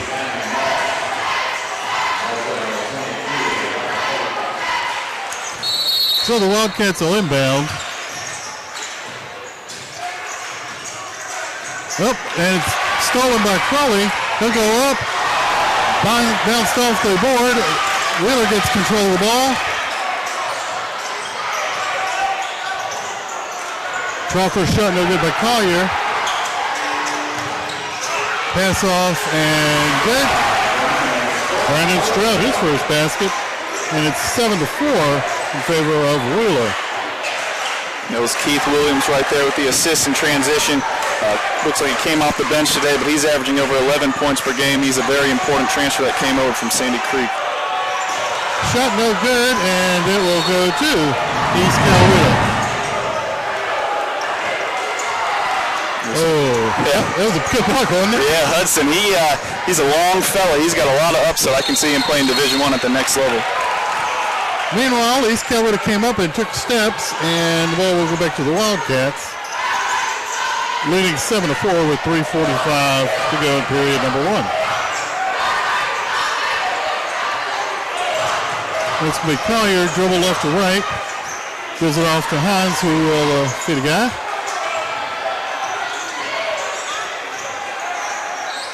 Try for 3 is good. Collier makes a 3, and it's 10-4. Wheeler. What do we got? We got a foul on the attempted steal. Looks like Wheeler's kind of taking their time in the half-court sets. Looking at East Coweta, it looks like they're kind of rushing. I mean, there's not a lot of ball movement. It's getting downhill, trying to force the issue. Just need to settle down. It's 10-4, still in this game, plenty of time left. And we're late. And Chris Youngblood gets his first field goal. He's got 4 in the game. It's 10-6. Yeah, get the ball to Chris Youngblood. He will steady everybody's nerves. And we got a pick. Do we have a basket? No. Wow. We have a block, and we have bodies going everywhere. Incredible block Isaiah Collier, the freshman. That's the second time. Look at this block. Ouch. Second time Samuel Moss has been denied at the rim.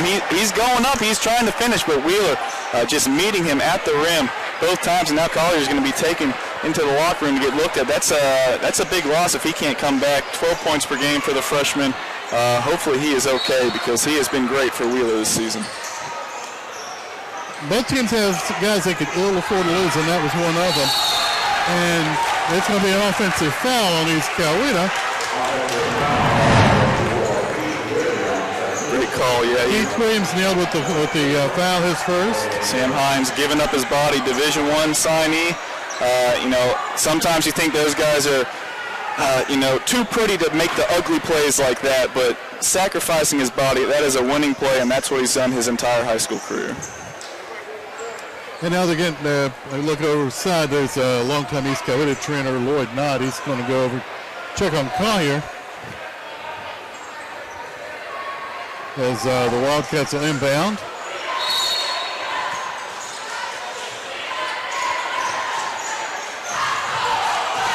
Give it off to Kelly, will fade to the right side. Kelly got it back, and he had a little trouble there as the ball was nearly knocked away. Feeds it off, turnaround jumper is going to be off. Rebound is Coweta. Fake the pass, and Youngblood will feed left. Nearly picked off. He'll get it back. Down for three, no good. Youngblood had the board for a minute, but it's controlled by Wheeler to Nash. Nash dribbles left to right. Couple of shots, no good. Rebound, East Coweta. Give off to Youngblood, who will put it home. He's got 6 in the period. It's 10-8 with 2 minutes remaining, Kyle. Yeah, they're clawing back into it. It hasn't been a game of much flow just yet. And again, I keep seeing East Coweta, they are super aggressive, trying to play these passing lanes. They're running by their man. If Wheeler can back up, they can get some easy looks. And that looked like an offensive foul, possibly. But Hines gets it to drop. Hines credit for the bucket. It looked like it should have been an offensive foul, but nothing called. As the shot attempt is no good, and he'll go out of bounds in favor of Wheeler. But that kind of looked like an offensive foul to me, but I'm not wearing the stripes. Yeah. As we look at this replay. A little chicken wing, but it looked like he kind of did fall back a little more than the almost a Flopperooski. Yeah, close. Try for three is going to be no good. Hits the back of the eye and rebound is Coweta. Ball's almost picked up, but Youngblood gets it. He feeds it off, and it goes in. Give it off to Isaiah Phillips, and that's his first bucket. And it's a 2-point lead for Wheeler. And basket by Wheeler makes it 14-10 with just under a minute to go. Shot for the basket, no good. Rebound by Stroud, put up no. Wheeler gets the rebound. Nash gets it up court. We'll get back on that left side. We're waiting for something to happen here. Sets his man up.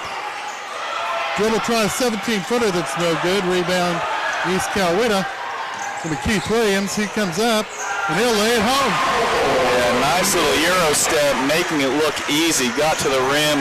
Nobody there to contest him. Nobody touched him, and it's a 2-point game still for Wheeler. It looks like Wheeler may play for the final shot here as Nash goes to his right and feeds it off. It was Hines who will feed to Nash on the right side and go left. Maxwell Harris gets the final bucket of the first period. Competitive, couple of this and of that. And there's that great block again. And what we're going to do is take a brief timeout. Your score is 16-12 in favor of Wheeler. Back in a moment.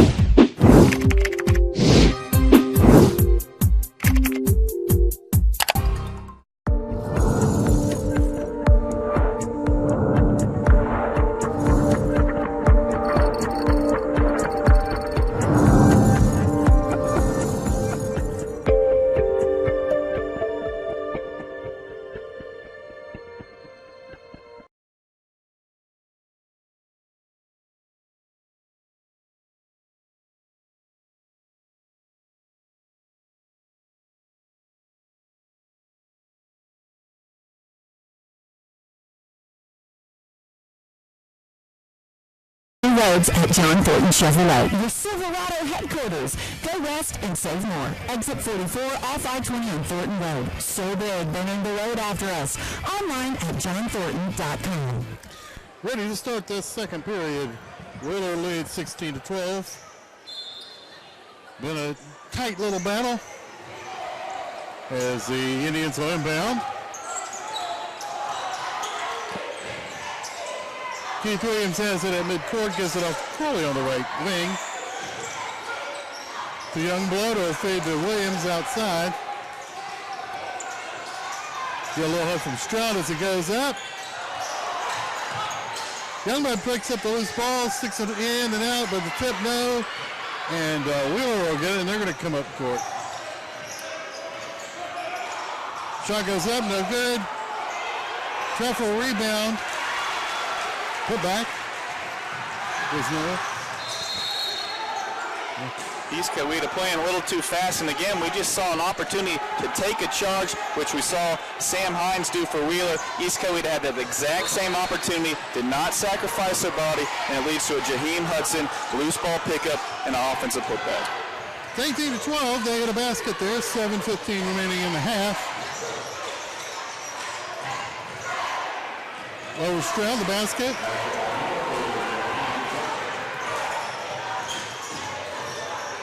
And it's 20-12 with 7 minutes remaining in favor of the Wildcats. Hudson's already got 8 points, 6 rebounds. He's a problem inside.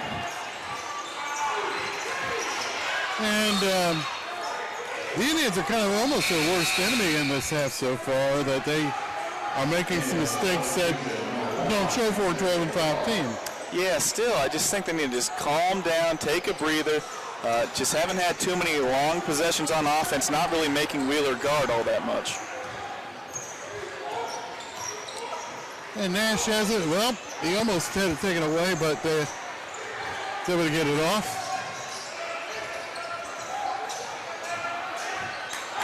And a stuff. Samuel Hines gets that. He's got 6 in the game. It's a 10-point lead for Wheeler. Way too easy. We're going to get a 30-second timeout called by Royal Maxwell, and here was going to... Just went right around Keith Williams. No help side defense. Looks like that was number 1 maybe, Marcus Clark, hugging his man. Got to slide over, especially if your man gets, your teammates gets beat. You got to be there to kind of help him out at the rim, and just way too easy, and it's a 10-point lead now for Wheeler. Well, Royal Maxwell, head coach East Coweta, has called the timeout, and he's giving him a piece of his mind for as much as he can in 30 seconds. Yeah, I'm sure he's got a lot to say, though. And he's had a great run with this program. His first year, they only won like 4 or 5 games. Yeah, they've improved pretty much every year. I know last year at 24-1 to start the season. That's kind of hard to match. I know they lost a lot of great seniors from Mendez Jones, Derek Emery, Rhett Reynolds, some big guys there. But they're still right there, number 8 in the state. Wheeler ranked number 6, so this is this is going to be as competitive as it gets in Class 7A. Well, here we go. EC brings it into Youngblood left side. He'll throw it off to Austin Colton. Goes to Brandon Stroud. 2 Youngblood off the back of the iron, no good. But a rebound, no good as it hit the front of the rim. Nash has it for Wheeler. He'll go to the right side. And this time they caught it. They caught the offensive foul on Wheeler. And I might need to see that one again. Let's see. I know there was some physical play. Yeah, he did kind of bring that elbow back, but if you're a post player, if you're a coach that coaches post players, you got to love that strong move, but this time just didn't get the benefit of the doubt there. I could see it going either way with that call. Well, the East Coweta has the ball. They're still down by 10. Getting off to Stroud. Stroud with a couple of guys on him, puts it up, banks it off the glass for a bucket. He's got 4, and it's an 8-point lead. But Wheeler's coming up. Nash almost answered, but it was knocked away, and here we go. Nice strip from Stroud. The second part of that dynamic duo going to Kennesaw State. He's going to have to pick it up. He's got 4 points right now. Wheeler has possession, and Under some pressure. Nash tries a three and no good. Rebound. EC had it, and then think they're going to get it. And they come up court trailing by 8 with 5:21 to go in the first half. Shot no good. Rebound to Nash for Wheeler. He goes to the right side. They try to pass, goes out of bounds, knocked away, still off that ball. And we're going to get a sub, and it's number 12, Javon Gamery. Moved in from Decatur, one of many transfers, people from Decatur, South Gwinnett, all over the place. Wheeler always adds on some talent every season, it feels like. Good defense. Oh, but it got knocked in. Kendrick Oliver got credited for the basket. It's 24-14. Just under 5 minutes to go. A.J. Burke will enter the game for Wheeler, 6'1" junior. From North Cobb, so as I mentioned, another transfer moving in, bolstering this Wheeler lineup. Well, AC has the ball, give it left side to Sims, or Moss rather. Get off to Stroud left side, and he'll hit the bucket. Brandon Stroud with 6, and it's an 8-point game. He's a streaky scorer. Once he sees that ball drop, he can get hot, and right now, back-to-back buckets. Stroud coming in, averaging 15 and a half. Nash has it, but it's going to be almost, well, it might be picked. And they're going to give it to the Indians. As Samuel Moss played some good defense on that play.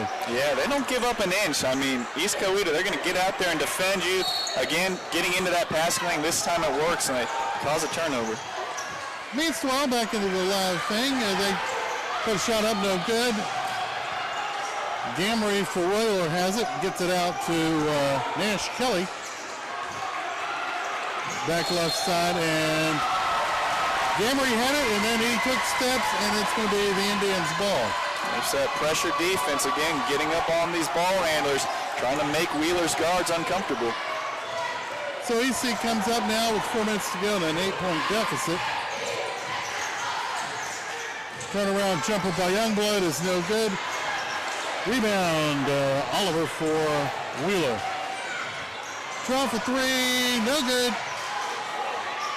Rebound by Wheeler, and no, they're calling for a foul. Oh, I'm going to have to see this one. I didn't catch this one. So that can be a second offensive foul, it looks like. Let's see what we got here. No. I don't see that one. If anything, I don't know. Shaky at best. That is huge. That's, Hudson 8 points, 7 rebounds, a block already. He's been really, really good, and he has to sit on the bench. This is time for East Coweta to really draw even. Yeah. Head coach Roy Thompson definitely had something to gripe about there. Yeah, I did not like that. What do we got? And it's a technical foul. They got a tee, and it's going to be on head coach, on the coach. Can't blame him. I cannot blame him one bit. There was no way that was an offensive foul. I mean, we've seen a couple of that kind of, you had a flop and a couple of this, but yeah, when you got a D1 big man down there, he's going to be physical. He knows what he's doing, and defenders are going to try and throw some things at him. But right there, that was not an offensive foul. That was a bad call, and now that's going to hurt Wheeler a lot. Well, Youngblood's taken the free throws, and he's missed the first. 70% on the year. Takes a deep breath and is ready to pop the second one up, which is going to be good. So on the night so far, he's got 7, and it's a 7-point lead for Wheeler. And the Indians will get the ball. And now they got to get the little slip of paper that says so-and-so committed a foul on this time, on this date. All the little bureaucratics, and we got to look at the coaches, and they nailed one of the coaches for the call, and we're going to get a foul.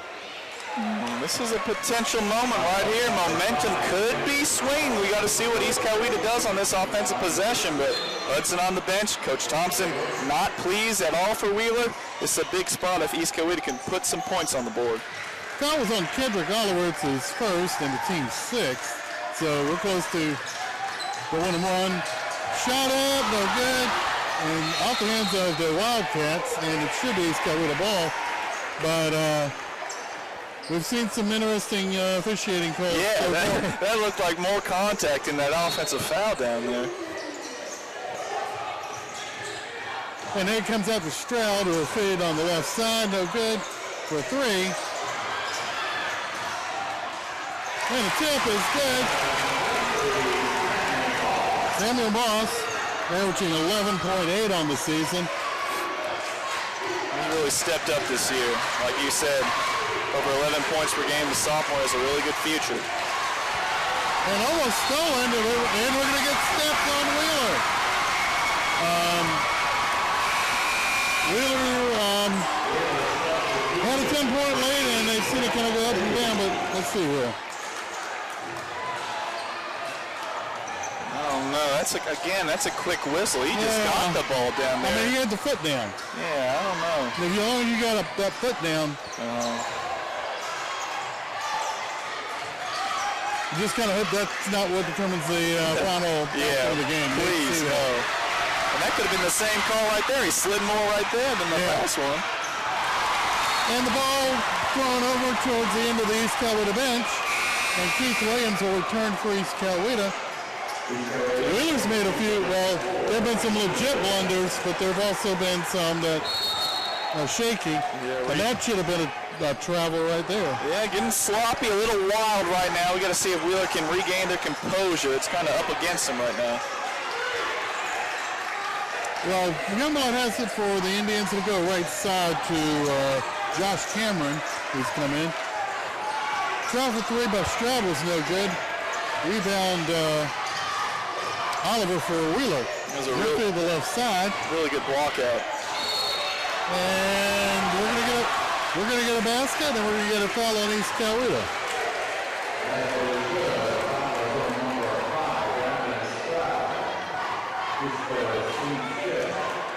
And that's his first as we see the bucket going in, making it a 7-point game with 2:12 left. That was a nice move by Sam Hines, a guy that has never really been the star player on his team. Transferred over to Wheeler last year, and now in the senior season, he's going to Denver. He's averaging over 16 points and close to 10 rebounds per game. Started off his career at St. Francis, a guy that has always been a lunch pail guy that could give you double-doubles. Very, very happy to see him going to a Division I school. And it never hurts to have those guys. As the three is drilled by Gamery, and now we're got about a 10-point lead again with 2 minutes remaining. Try for three is no good. Rebound up, and what we got? We're going to have a foul on East Coweta. And Royal Maxwell is disputing it. Still not a great flow to this game. Just when you think East Coweta's getting back in, and a big shot from Wheeler. Let's see what this looks like here. I don't know. Again, that's just a little guy getting in the way of a bull like Chris Youngblood. I don't know. Kind of got to let him play there. That was kind of a whatever. Yeah, I don't know. Uh-oh. Try for three is no good. Rebound for the Indians. Youngblood took it, and Moss tried to stuff it home on the rebound, but no good. Rebound Kelly for the Wildcats. Pass down court on the steal to Moss. He'll stuff it home, and he'll get a basket. His fourth point of the night, and with a minute and a half, it's an 8-point lead for Wheeler. Been a low-scoring game for these two teams. I would expect this to be in the 70s, 80s. Got plenty of time to get there, but we haven't even hit the 30s yet. We're on Pat right side. Try for three is no good. East Coweta gets the ball, feed it off, and away and in, and Moss hits that one. He's got 6. He stumbled a little bit, but got back up. Hey, he's cut the margin to 6. He's got to feel good now. Back-to-back, nice layups at the rim. Doesn't have to worry about a big shot blocker erasing them. That's 4 times he has gone extremely hard to the bucket. Now twice in a row he's been able to convert. And shot goes up, no good. We're going to have a foul on the Indians. Oh, look at this. Oh, that's a pretty shot. 6-point game, like you said, getting in there, cutting into the momentum, trying to swing it back before we get to the half. Nash Kelly comes in, he's 15 of 23, now 16 of 24 as he hits the first, 68%. He's been playing really good big minutes since Isaiah Collier went down in the first quarter. Kelly, that's his first point, but he's got 5 rebounds, 3 assists off the bench. Playing really well, but we got to see what happens with Collier if he's going to be back. And the second shot is no good. Rebound by the Indians. Try by Moss is no good. Rebound Gamery for Wheeler. He goes to his right.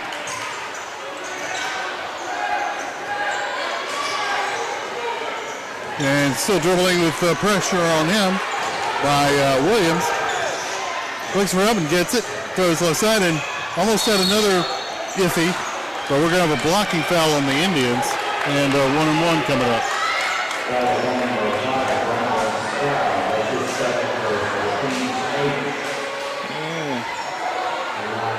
Tough second foul right there, but good job of Hines getting to the rim and really imposing his will there.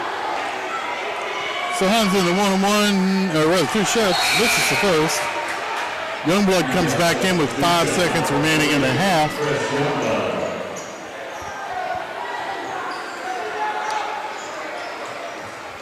And now we wait for that second shot by Hines.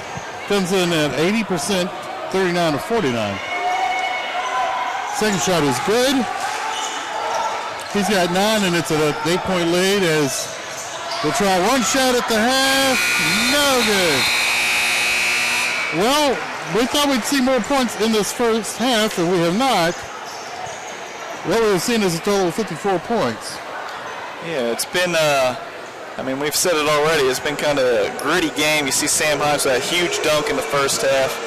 He's got 9 points to lead the way for the Wildcats. Hines and Jaheim Hudson have really hurt East Coweta in the paint. That's something that Coach Maxwell's really going to have to address at the half. Well, we'll see what Will Maxwell will have up his sleeve. We are at the half. It is Wheeler 31, East Coweta 23, and we'll be back in a moment.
Too hyped up defensively.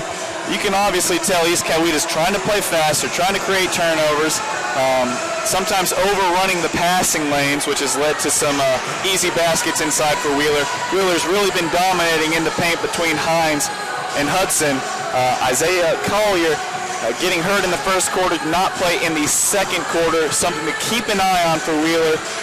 But East Coweta, again, had a couple good moments there, a lot of them in transition with Sammy Moss with those back-to-back finishes at the rim. He's got 6 points. Wheeler's done a pretty good job on Chris Youngblood with 7 points. Brandon Stroud had a little, minute or two spurt there to get up to 6 points, but Wheeler kind of dictating the pace right now and punching it inside and hurting the Indians. So here's how the scoring reads at the half. Hines has 9, 8 for Jaheim Hudson, 3 each for Prince Davies, Isaiah Collier, who is out with an injury, we'll check on that, and Javon Gamery. 2 points for Maxwell Harris, and a point for Nash Kelly. Youngblood is leading for East Coweta. He's come in with 7 at the half. 6 points for Brandon Stroud and for Samuel Moss. 2 points each for Keith Williams and Keziah Phillips. So that gives us our 31 to 23. And that's where we stand now. And again, as I said, the implication is fairly simple. If Wheeler wins, they're in first place by a full game. DC will be 3-2, tied with Pebblebrook for second. Pebblebrook is playing tonight, and Pebblebrook and EC will play on Tuesday. If EC wins, they'll be 4-1 in the region, and will go a half game up on the Wildcats. So we'll be able to see what the second half will look like. Meanwhile, what we're going to do is take a timeout, and we'll come back in a couple of minutes with some more basketball.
see the score with 31-23 in favor of Wheeler here in the very sort of second half. It's the Indians coming out of their locker room, and in a minute here we'll have the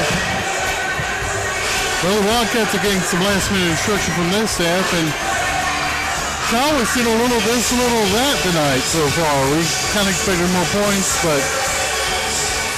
maybe the second half offers something different. Yeah. If I'm Coach Maxwell, it starts with shutting down the paint.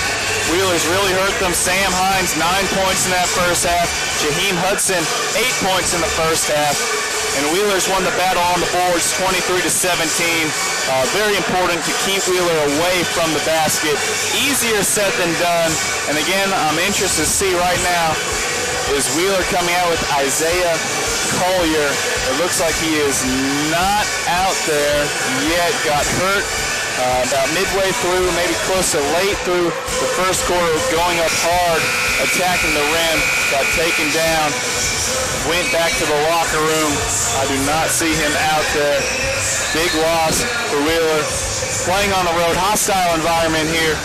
Got to see how they respond in the second half. Right now, got a nice 8-point lead. We got plenty of basketball left to be played.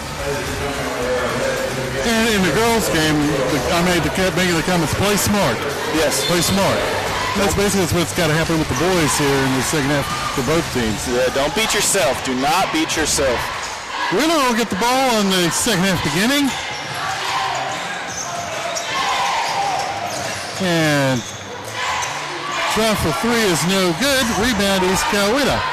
Stroud on the board. And he'll go up. Bring it up slowly to midcourt with 20 seconds into the third quarter. Wheeler wisely trying to assert Hudson straight out of the gates there. Playing inside out. Got a really nice three-point look from Prince Davies, but couldn't knock it down. So we got Marcus Clark outside. And he's going to feed it off to Chris Youngblood, who will dribble with some pressure on him. We'll put it back outside to Brandon Stroud. We'll go right to Gilbert Crowley. Try for basket by Youngblood was no good. Rebound Wheeler. Youngblood has had a tough night of it so far.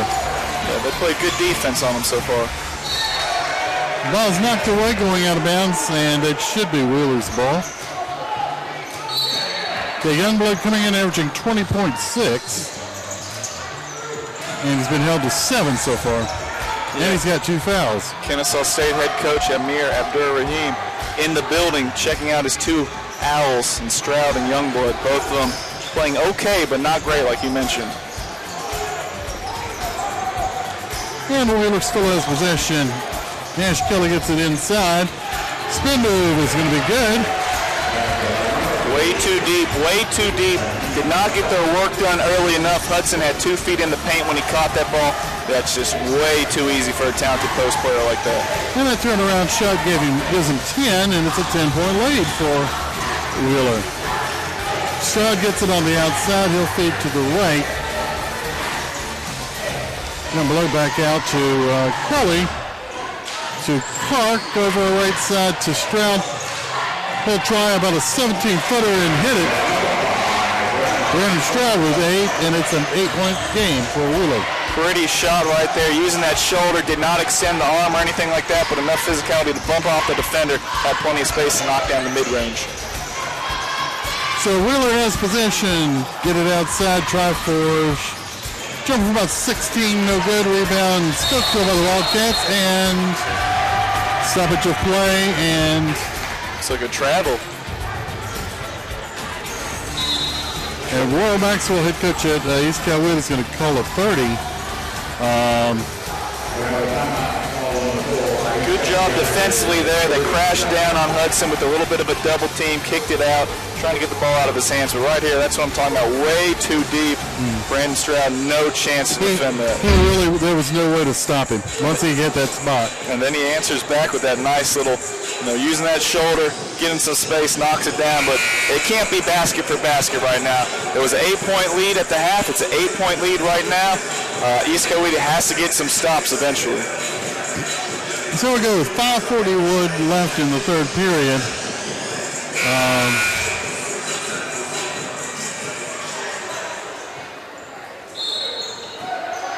And the Indians are about to Brandon Stroud gets it from Crawley. Goes to his right, gives it off to Youngblood. Youngblood right to left, over to Crawley on the outside. Gives it back to Youngblood with some pressure. Crawley also being pressured. To Phillips, over to Clark, back out to Youngblood, who will try a basket, no good. It's kind of spun on the side of the board. However, the Indians have control of the ball. As the ball's knocked away, Stroud went up to the basket and had it knocked away. Both teams really jumping to the ball defensively. Great on-ball pressure from Wheeler. And there you see that. Just Wheeler defensively has played a very strong game thus far. Yeah, very long. Max Harris, a 6'4", 6'5" wing, came from South Gwinnett with the block. Shot no good. Rebound for Wheeler.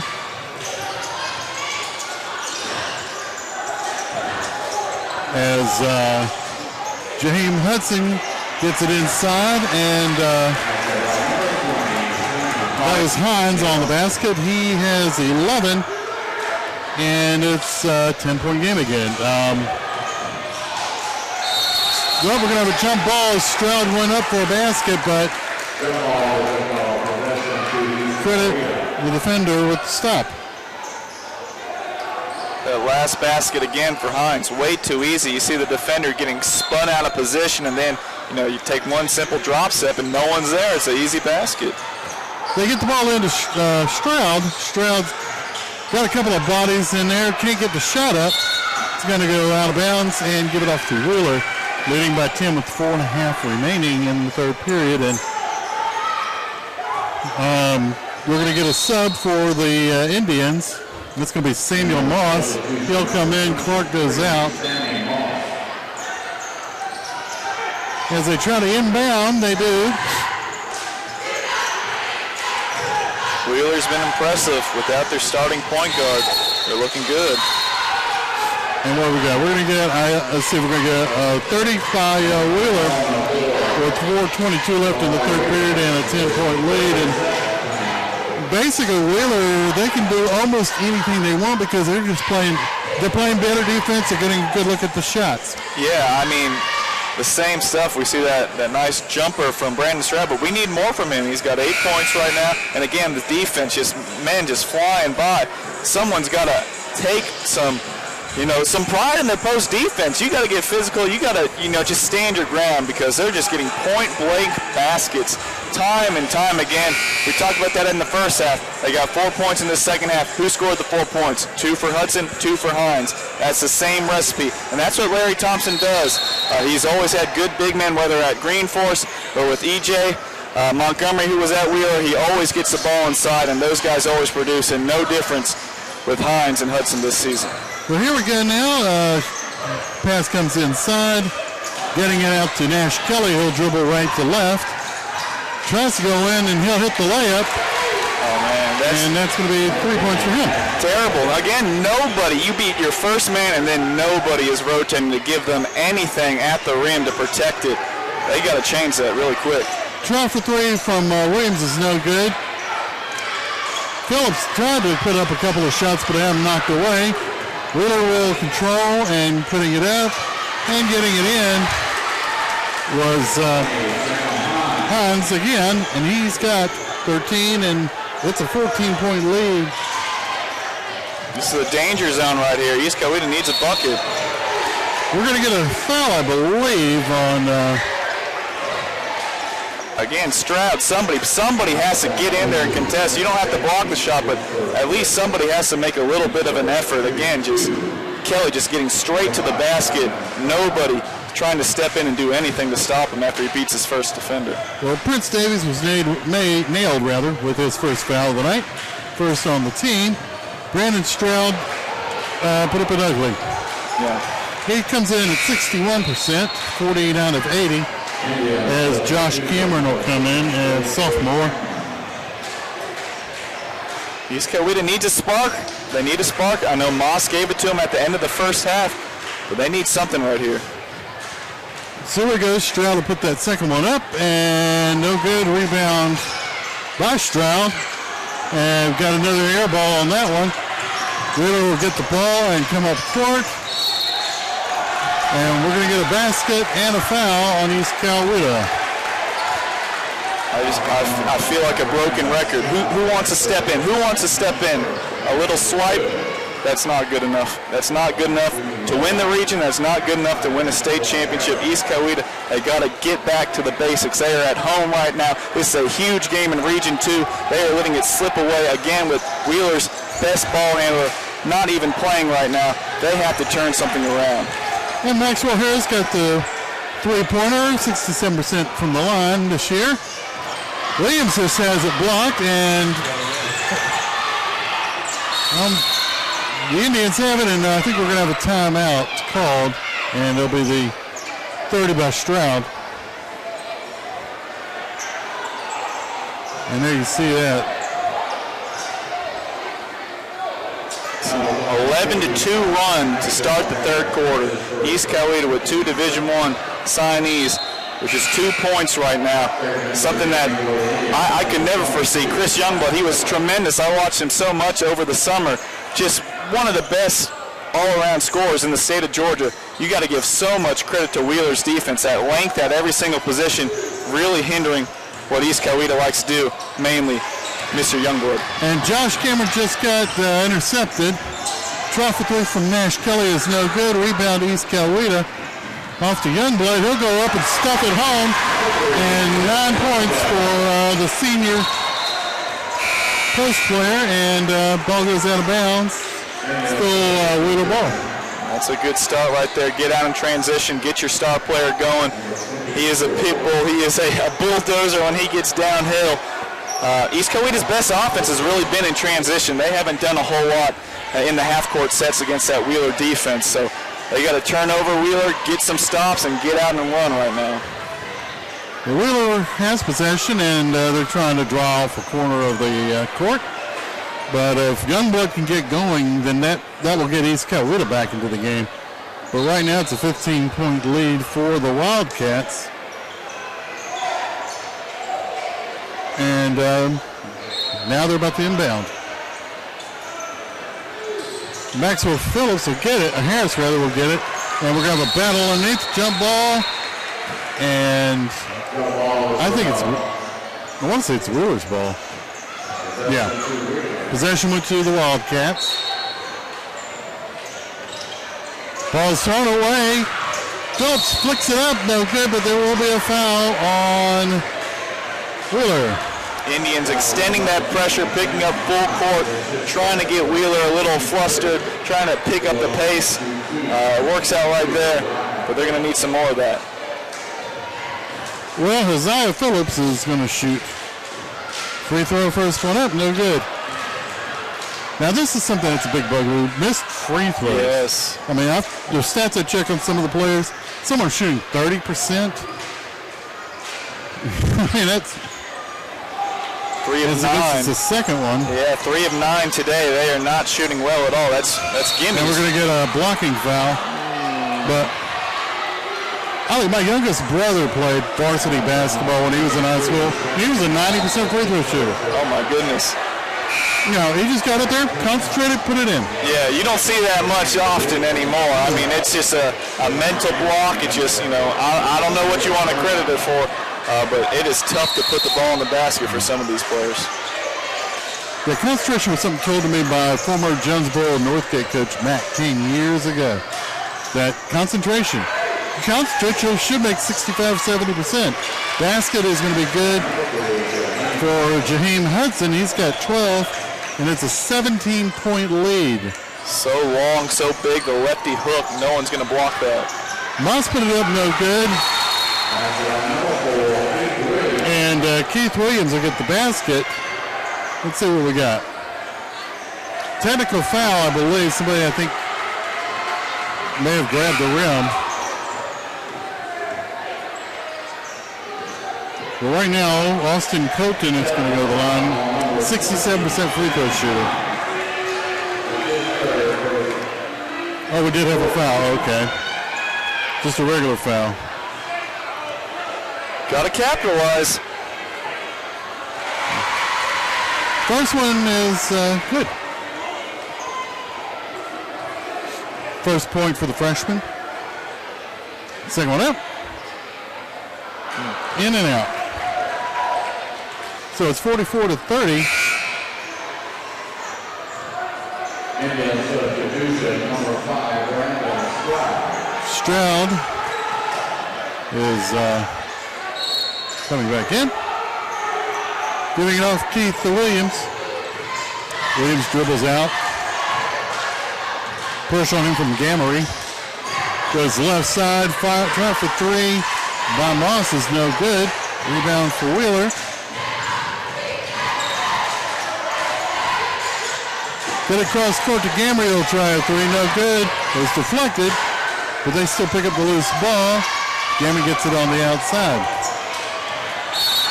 And we're going to get a foul called on Sam Moss, his first. And that's going to be the third on the night. And there we see the look there. Still a 14-point lead with a minute 35 to go. Maxwell Harris gets it, feed it outside. Gamery gets it on the left. Almost picked. Try for a three from Harris is no good. Gamery had it, lost. Well, it was knocked away, I guess. Wildcats will still get the ball with a minute 24 left and a 14-point lead as we get close to the end of the third period. Nice little move there by Amir Crum.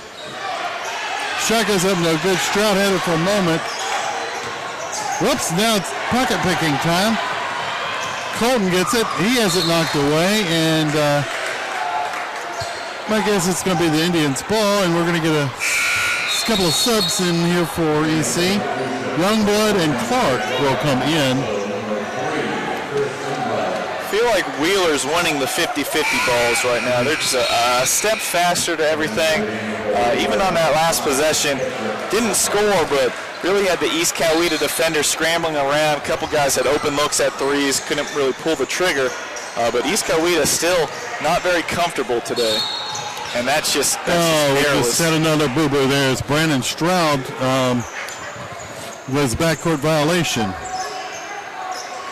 Plays like that are not going to help you get back into a 14-point game. And they're going to get it in and throw the ball almost away, but in a good spot for Wheeler. Someone's going to be open. And up and missing. Ball's going to go out and give it off to Wheeler.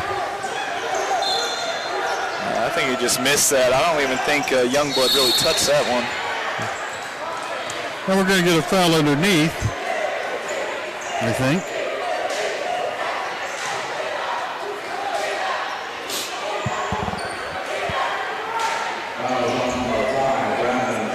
Brandon Stroud, his fourth foul of the night. It's not been a great night for Brandon Stroud, to say the least. His little jumper is good. Hudson, so versatile. Hudson on that one. 6'7", can knock down the three, the mid-range, as you just saw, and he's a monster inside. I really love his game. Only a junior. I think he's going to have a lot of Division I offers this time next year.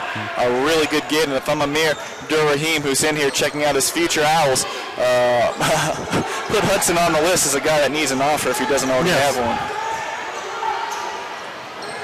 Get it out to Williams, who will feed to the right side to Youngblood. Get to Stroud with his 4 fouls. 15 seconds to go in the quarter. We've got it's a very low scoring game for these two teams. Youngblood turn around with a jumper, no good. Rebound Wheeler, and that's going to be the end of the period, pending the shot, which will be offline, but still a very good period for the Wheeler Wildcats. Yeah. They lead 46-30 as we got 8 more minutes of basketball. We'll be back right after this.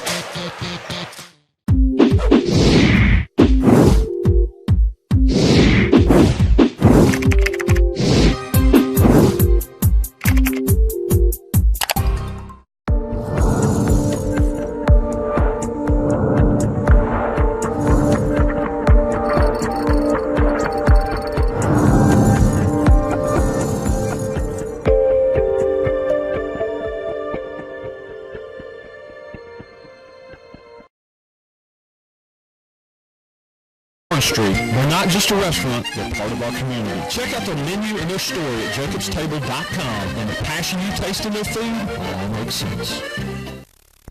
John Thornton Chevrolet is Georgia's largest Chevy truck dealer, and they are ready to tailgate for football season by giving you $12,000 off your choice of a Crew Cab LT, LTZ, or High Country Silverado. Hey there, it's Angie Ward, and there are 140 for you to choose from at John Thornton Chevrolet. Find your roads. $12,000 off your choice of Crew Cab LT, LTZ, and High Country Silverados. Right now at John Thornton Chevrolet, exit 44 off 520 Thornton Road. So big they named the road after us. Online at johnthornton.com. Getting ready to start quarter number 3 here at the John Thornton Gymnasium at East Coweta in Sharpsburg. Indians bring it in, trailing by 16, and they were outscored 15-7 in that third period. And if they lose the game, you can almost put a big red circle around that third period. And here we go. Colton gets it on the outside. Give it off to Stroud as it's knocked away.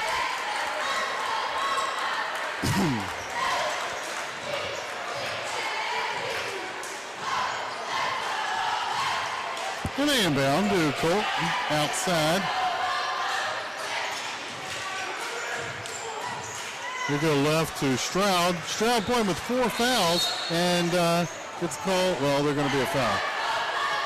Going to be on Kendrick Oliver. It's only his first foul, or second foul rather. Team's 4th, or 5th rather. They get it into Colton. Colton left side to Youngblood. He has it kicked away.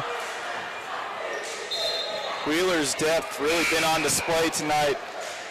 We see Jamil Giles check in for the first time, but again, Isaiah Collier hurt in that first quarter, hasn't played since. Javon Gamry, Amir Crum in the game, Nash Kelly, all playing really big minutes at the point guard spot, and East Coweta has not been able to fluster them, haven't been able to turn them over, and they've just pounded the ball into Sam Hines and Jaheim Hudson. That's been the game plan, and it's worked out to perfection thus far. And EC gets it in, and Moss dribbles to his right and then fades off. And a 3 for Colton. He's got 4, and it's a 13-point lead with 7 minutes remaining for Wheeler.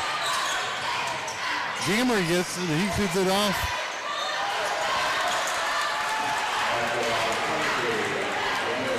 And laying it in was Jamil Giles, who has a basket. They say we're starting to see some of the bench players come in for Wheeler and really giving their starters some minutes, or some time to rest, rather.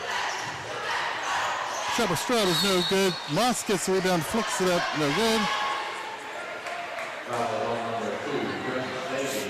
Prince Davies is sixth foul on Wheeler.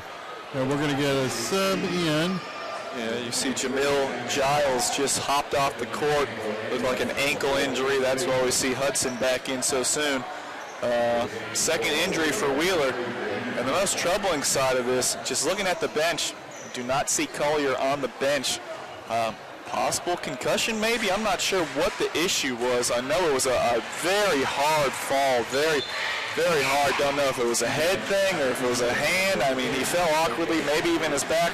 Really don't want to speculate, right. But it was something not good and, bad enough that he's not even on the bench able to support his teammates. And ordinarily, if it's like an ankle or something, you don't see people from the other team. You saw the East Coweta trainer, Lloyd Knott, and their athletic director, Hap Hines, go to check things out. As Moss splits the 2 free throws, EC gets it, and Cole gets a 3. He's got 7, and it's a 11-point lead for Wheeler. Freshman warming up, giving them that spark they need. Wheeler will try to answer. It's the back of the rim, and what we got? Over, got to be over the pad. Oh, yes, they're going to call that. Oh, no. Oh, my. I don't know what else you want Josh Cameron to do right there. Look at this. Josh Cameron nailed it to foul. Oh, man. And we're looking, and if anything, it's a play on. There was just no real contact, nothing to do right there, but definitely don't call a foul on the guy trying to block out and do the fundamentally sound play. Well, Cameron's going to come out as well as Moss. Throw down court, Gamry almost didn't pick it up, but he gets to it. Three is no good. I don't know why you would try a shot like that, but they did. Two bad basketball plays, a long three and then almost a foul on the long three. And basket. Isaiah Phillips has 4. He's the guy who hasn't played very much for the Indians this year. It's single digits, 9-point game. Crowd's into it. 5:47 to go. Trev for a shot. No good. Another bad shot from Gamry, calling his own number. I don't know why. Youngblood feeds it off. Basket good.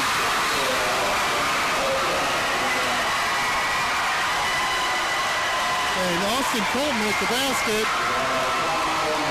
He has got 9 points in the game. Colton's really come on strong. Those 2 threes in that bucket there. 8 points in the frame. You see this look at one of the replays. Phillips, strong finish. And Phillips is a guy who hasn't played much for the Indians. Yeah. And then one by Colton.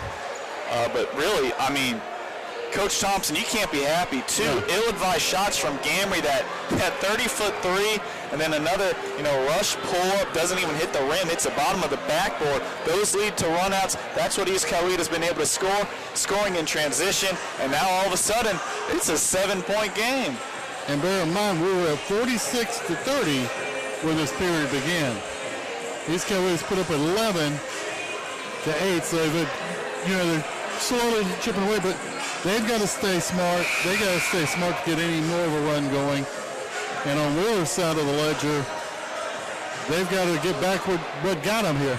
Yeah, get the ball inside, and I'm not really too surprised to see Gamry, the sophomore, on the bench now for Wheeler after those 2 not the best plays, because that can lead to a momentum swing, and obviously you can see it right now. East Coweta feeling pretty good about themselves. If they can start to believe they have the firepower to get back into it. And that's one thing, you don't want the other guy to be happy. You want him unhappy. You're right about that. And here we go. They just do get the ball in. East Coweta's gone to a little more of a pressure defense. Trapping all over. Nice step through. Great dump down. And stuff home. Good basketball. And it's 50-41. And Cameron nailed on his way through the lane. Composure, senior to junior, to the bottom of the net. They found that one hole, and there you see it again. Hudson, he's not bad. He's got 16 in the game. That's good. Above his 14-point average. And, And we got a stoppage of play. What we got? So, East Coweta making that run, but during that run, no points from Youngblood, no points from Stroud. It was an 8-0 run from Colton by himself, the freshman, really sparking him. Now, just got to get those stars involved. Josh Cameron at the line for a pair. No good. And with 5:10 to go, it's 50-41. Favor Wheeler almost thrown away. It is picked by Brandon Stroud. He gets it to Youngblood. Youngblood goes up and stuffed it home. There's his first basket of the period. And just like that, he's got 11. And we're still at that 7-point game. Helter Skelter. Which one of these guards for Wheeler want to take control? Kelly goes to his left. He passes off, and it's going to be almost stolen by Youngblood. It's going to be a Wildcat ball, but here's that stuff by Youngblood. So, up and away. Hot potato for the Wheeler guards. It's another turnover. You saw Jaheim Hudson before that replay telling everybody, settle down, calm down, take your time. Gamry inserted back into the lineup. Thompson trying to find the right mix.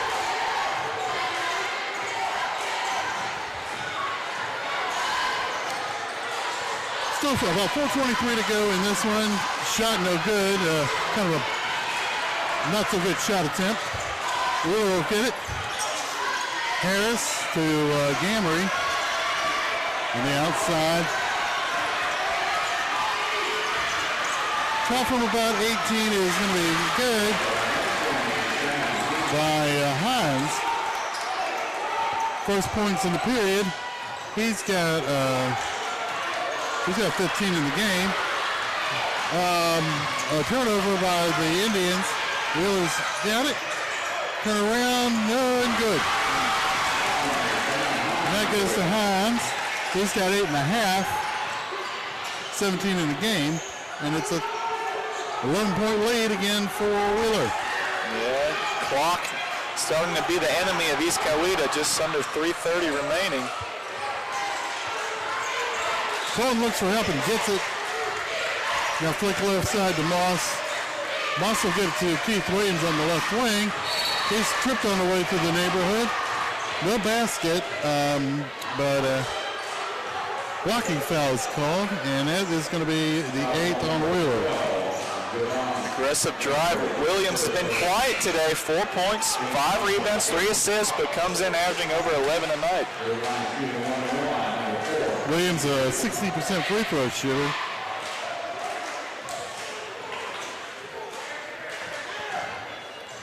And we're waiting on this first basket attempt on the one-on-one by Williams. It's good. And we're going to get a sub for the Wildcats. Amir Crum is going to come in. Gamery comes out. But as much as Gamery's played, though, I would expect he'll go back in a moment. Yeah, they've shuffled those guards a lot in the second half.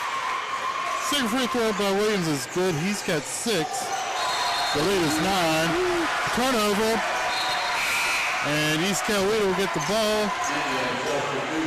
Brandon Stroud with his 4 fouls comes back in. Lack of concentration.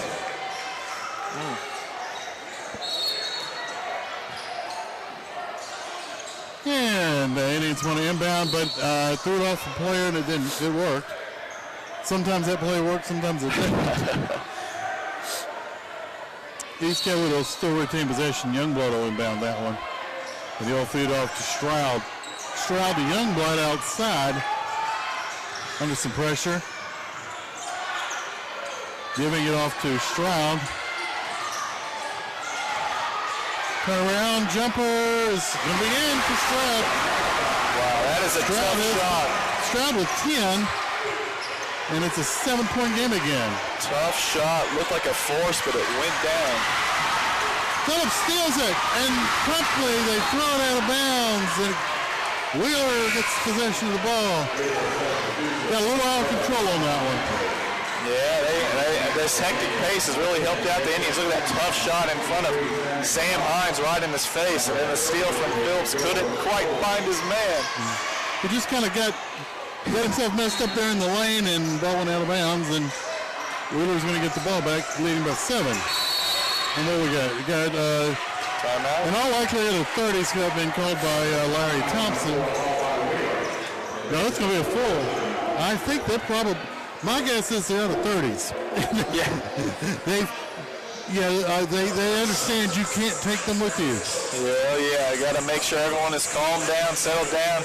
They finally cracked these Wheeler guards with this pressure. I know, again, harping on Collier not being there. Having a lot of guys that come off the bench and they're doing the primary ball handling. Why not try to crank up the heat and see if they can turn them over? They have a couple times in this fourth quarter. It's finally worked for the Indians. So 7-point lead. If you're East Coweta, you can't have Wheeler getting basket to you. You've obviously got to hold them off and do some business on your end of things. Yeah, 3 stops, 3 scores. Very crucial. They got to string together some stops, but when they do get those stops, they got to put the ball in the basket on the other side. And if you're Wheeler, if you break that press, don't feel like you have to take the first wide open look. Like the clock is on your side. Pull it out. A couple times they got way too sped up and took some bad shots. Slow it down, get your half-court sets, and get the ball inside to Hudson and Hines. Well, here we go. They're coming out of the timeout. 54-47 in favor of Wheeler. First place in the region is at stake tonight. If Wheeler wins, they're a game up. East Coweta wins, they're a half game up on Wheeler. And if EC loses, they will be tied with Pebblebrook, but Pebblebrook is playing right. So depends on how things go there as the Wildcats come up. Nash Kelly has it and on the right side with pressure. Comes a turnaround shot is no by Hines. Goes out of bounds. Wheeler will retain possession. 2:23 to go in this one. That was good. And now we got a massive substitutions. Yeah, some offense, defense right there. But that was good defense from Keith Williams. Coming down, double teaming, building a wall, digging down, knocking the ball out of bounds. They need more of that. If they've been playing that type of defense in the paint all game long, they wouldn't be in this position. Well, Williams almost stole it. You've got Williams, Stroud with his 4 fouls, Youngblood. As the shot goes up by Harris to give him 7. You'll hit his average. And it's a 9-point game with 2 minutes to go. And stolen and off to the races and having it blocked and knocked out of bounds. Wheeler's going to still retain possession, but heck of a play there as we look. Youngblood timed it perfectly. He's a great shot. You see those, like the triple jump right there, those long strides, squares them up and sends it out of bounds. Great shot blocker, averaging close to 2 a game.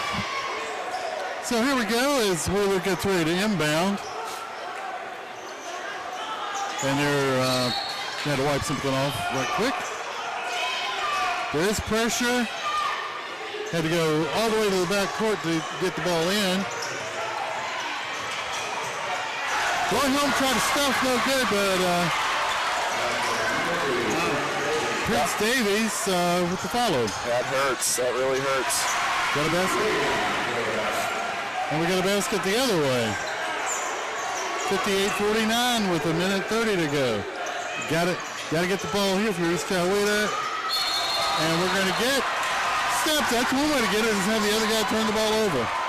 Yeah, 9-point game, though, after they cut it to about 6 or so. It's still at 9. We're just under 1:30.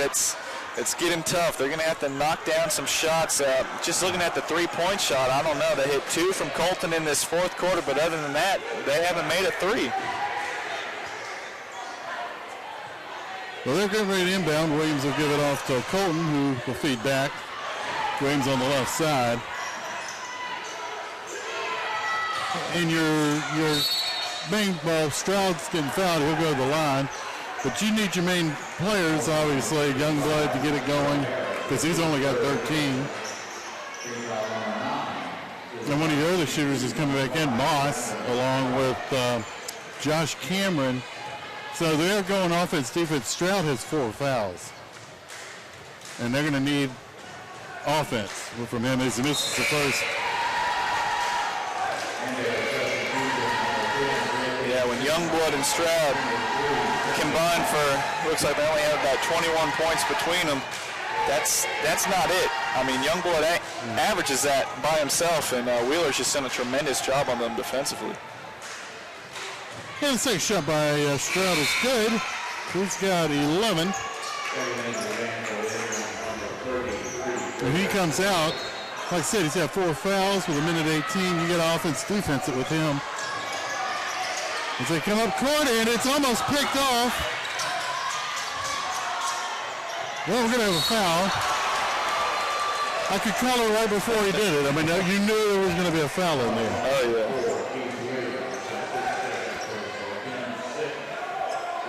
Good pass from Hudson. There you see it. I mean, you could tell it was going to happen right before he did it. Yeah, it's a good foul. Got to foul him down there. Make him earn it at the line. And Will Maxwell's going to call a timeout, full one. Got 1:04, or not 1:09 rather, 58 to 50. You're going to get the ball. You're going to have to probably have to put up a 3. Youngblood's got a good number on him, but he hasn't done anything tonight. Yeah, like I said earlier, the 3-point ball just has not been falling. It's been Colton really got them back in that game with that little 8-0 spurt of his own. But since then, Wheeler's kind of regained their footing. I know we have 58-50 on our scoreboard. This official scoreboard up in the gym, we have 58-51, so a little bit closer. I know we have the referees talking to the to the book right now, figuring something out. They've adjusted. Yep. It's now 50. Just pulled it back down to 50, so that hurts. So, home crowd trying to sneak an extra point up there. We need every point we got, but it's an 8-point game now. Because it was 46-30 at the end of the third period. Yeah, we got a lot more action in this fourth period, but a couple of the main guys for East Coweta have had their problems tonight. So here we go, the minute 9, and we're going to get a couple of free throws shot here by Max Harris. 67% on the year, 16 of 24 coming in. He hit one earlier.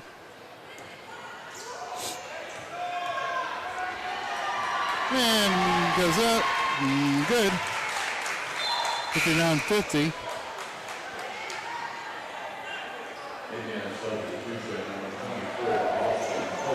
Colton comes in, and you're going to bring out Williams, but he's going to be right back in the second. It's the second free throw by Harris is good. 60-50 with a minute 8 to go. And getting off to Youngblood. Youngblood left side to Moss. No call.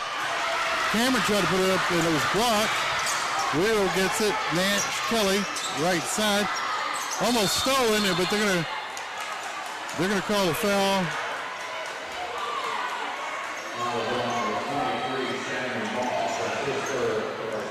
Moss's third, and it's going to be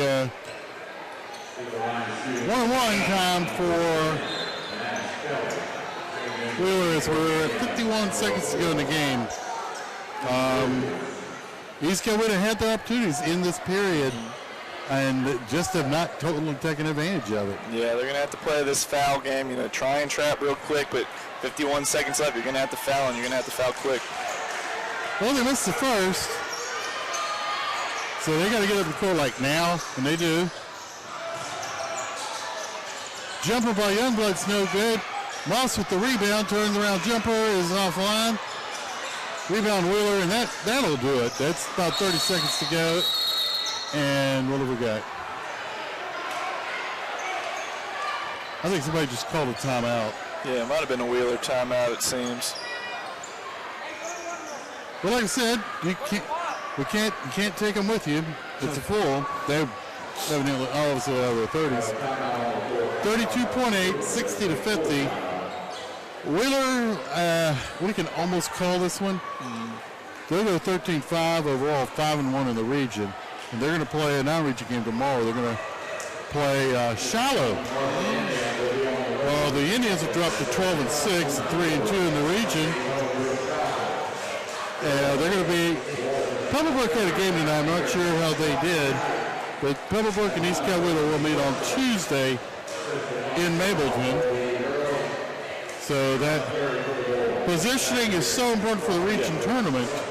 I mean, you don't mind, you want to win the region regular season, but seeding's what's important right now.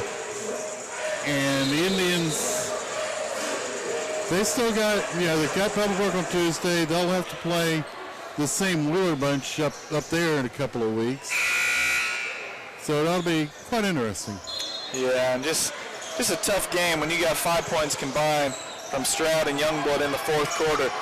You need your best players to be your best players, and tonight they just did not have it. Well, Cole will steal it and feed it off to Youngblood. We're going to get a timeout by East Coweta.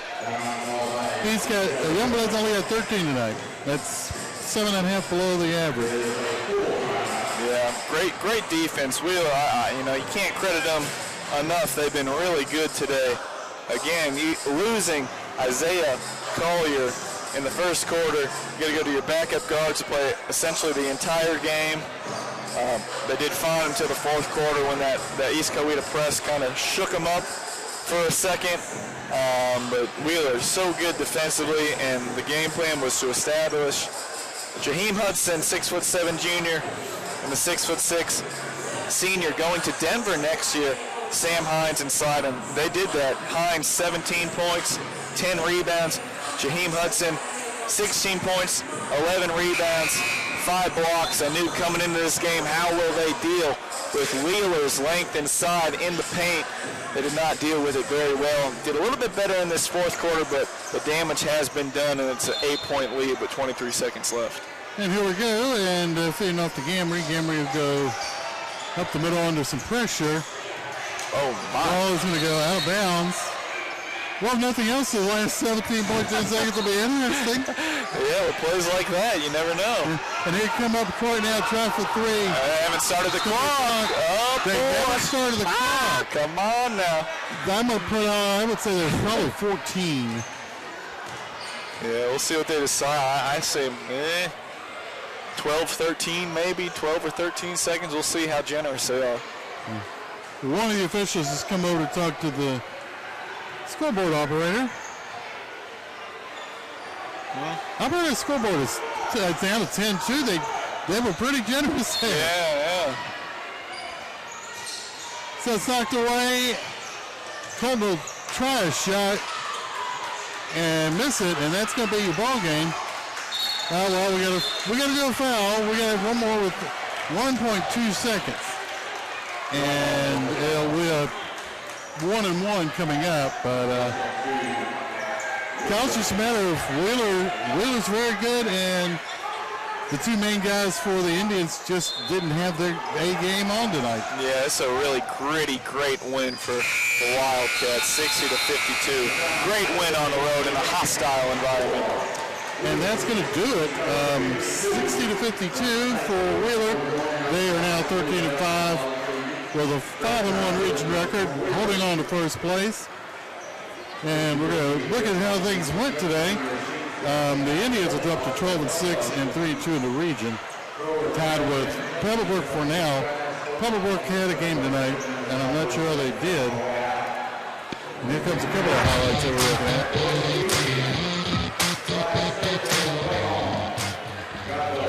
Brandon Stroud, you see one of his 11 points right there, and finished with 11 points, 5 rebounds.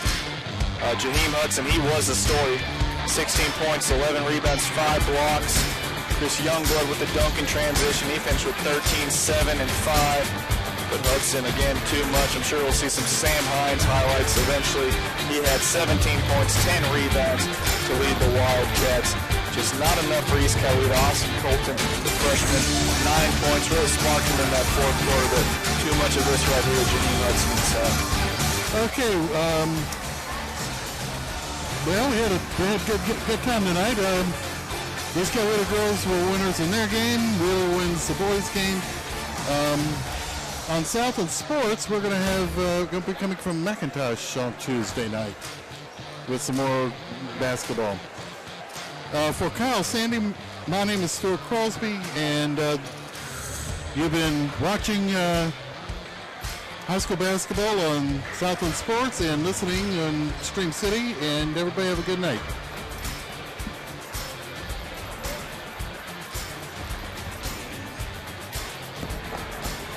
Sorry, Patrick, I heard the McIntosh part, and I didn't, and I don't, looking at their schedule.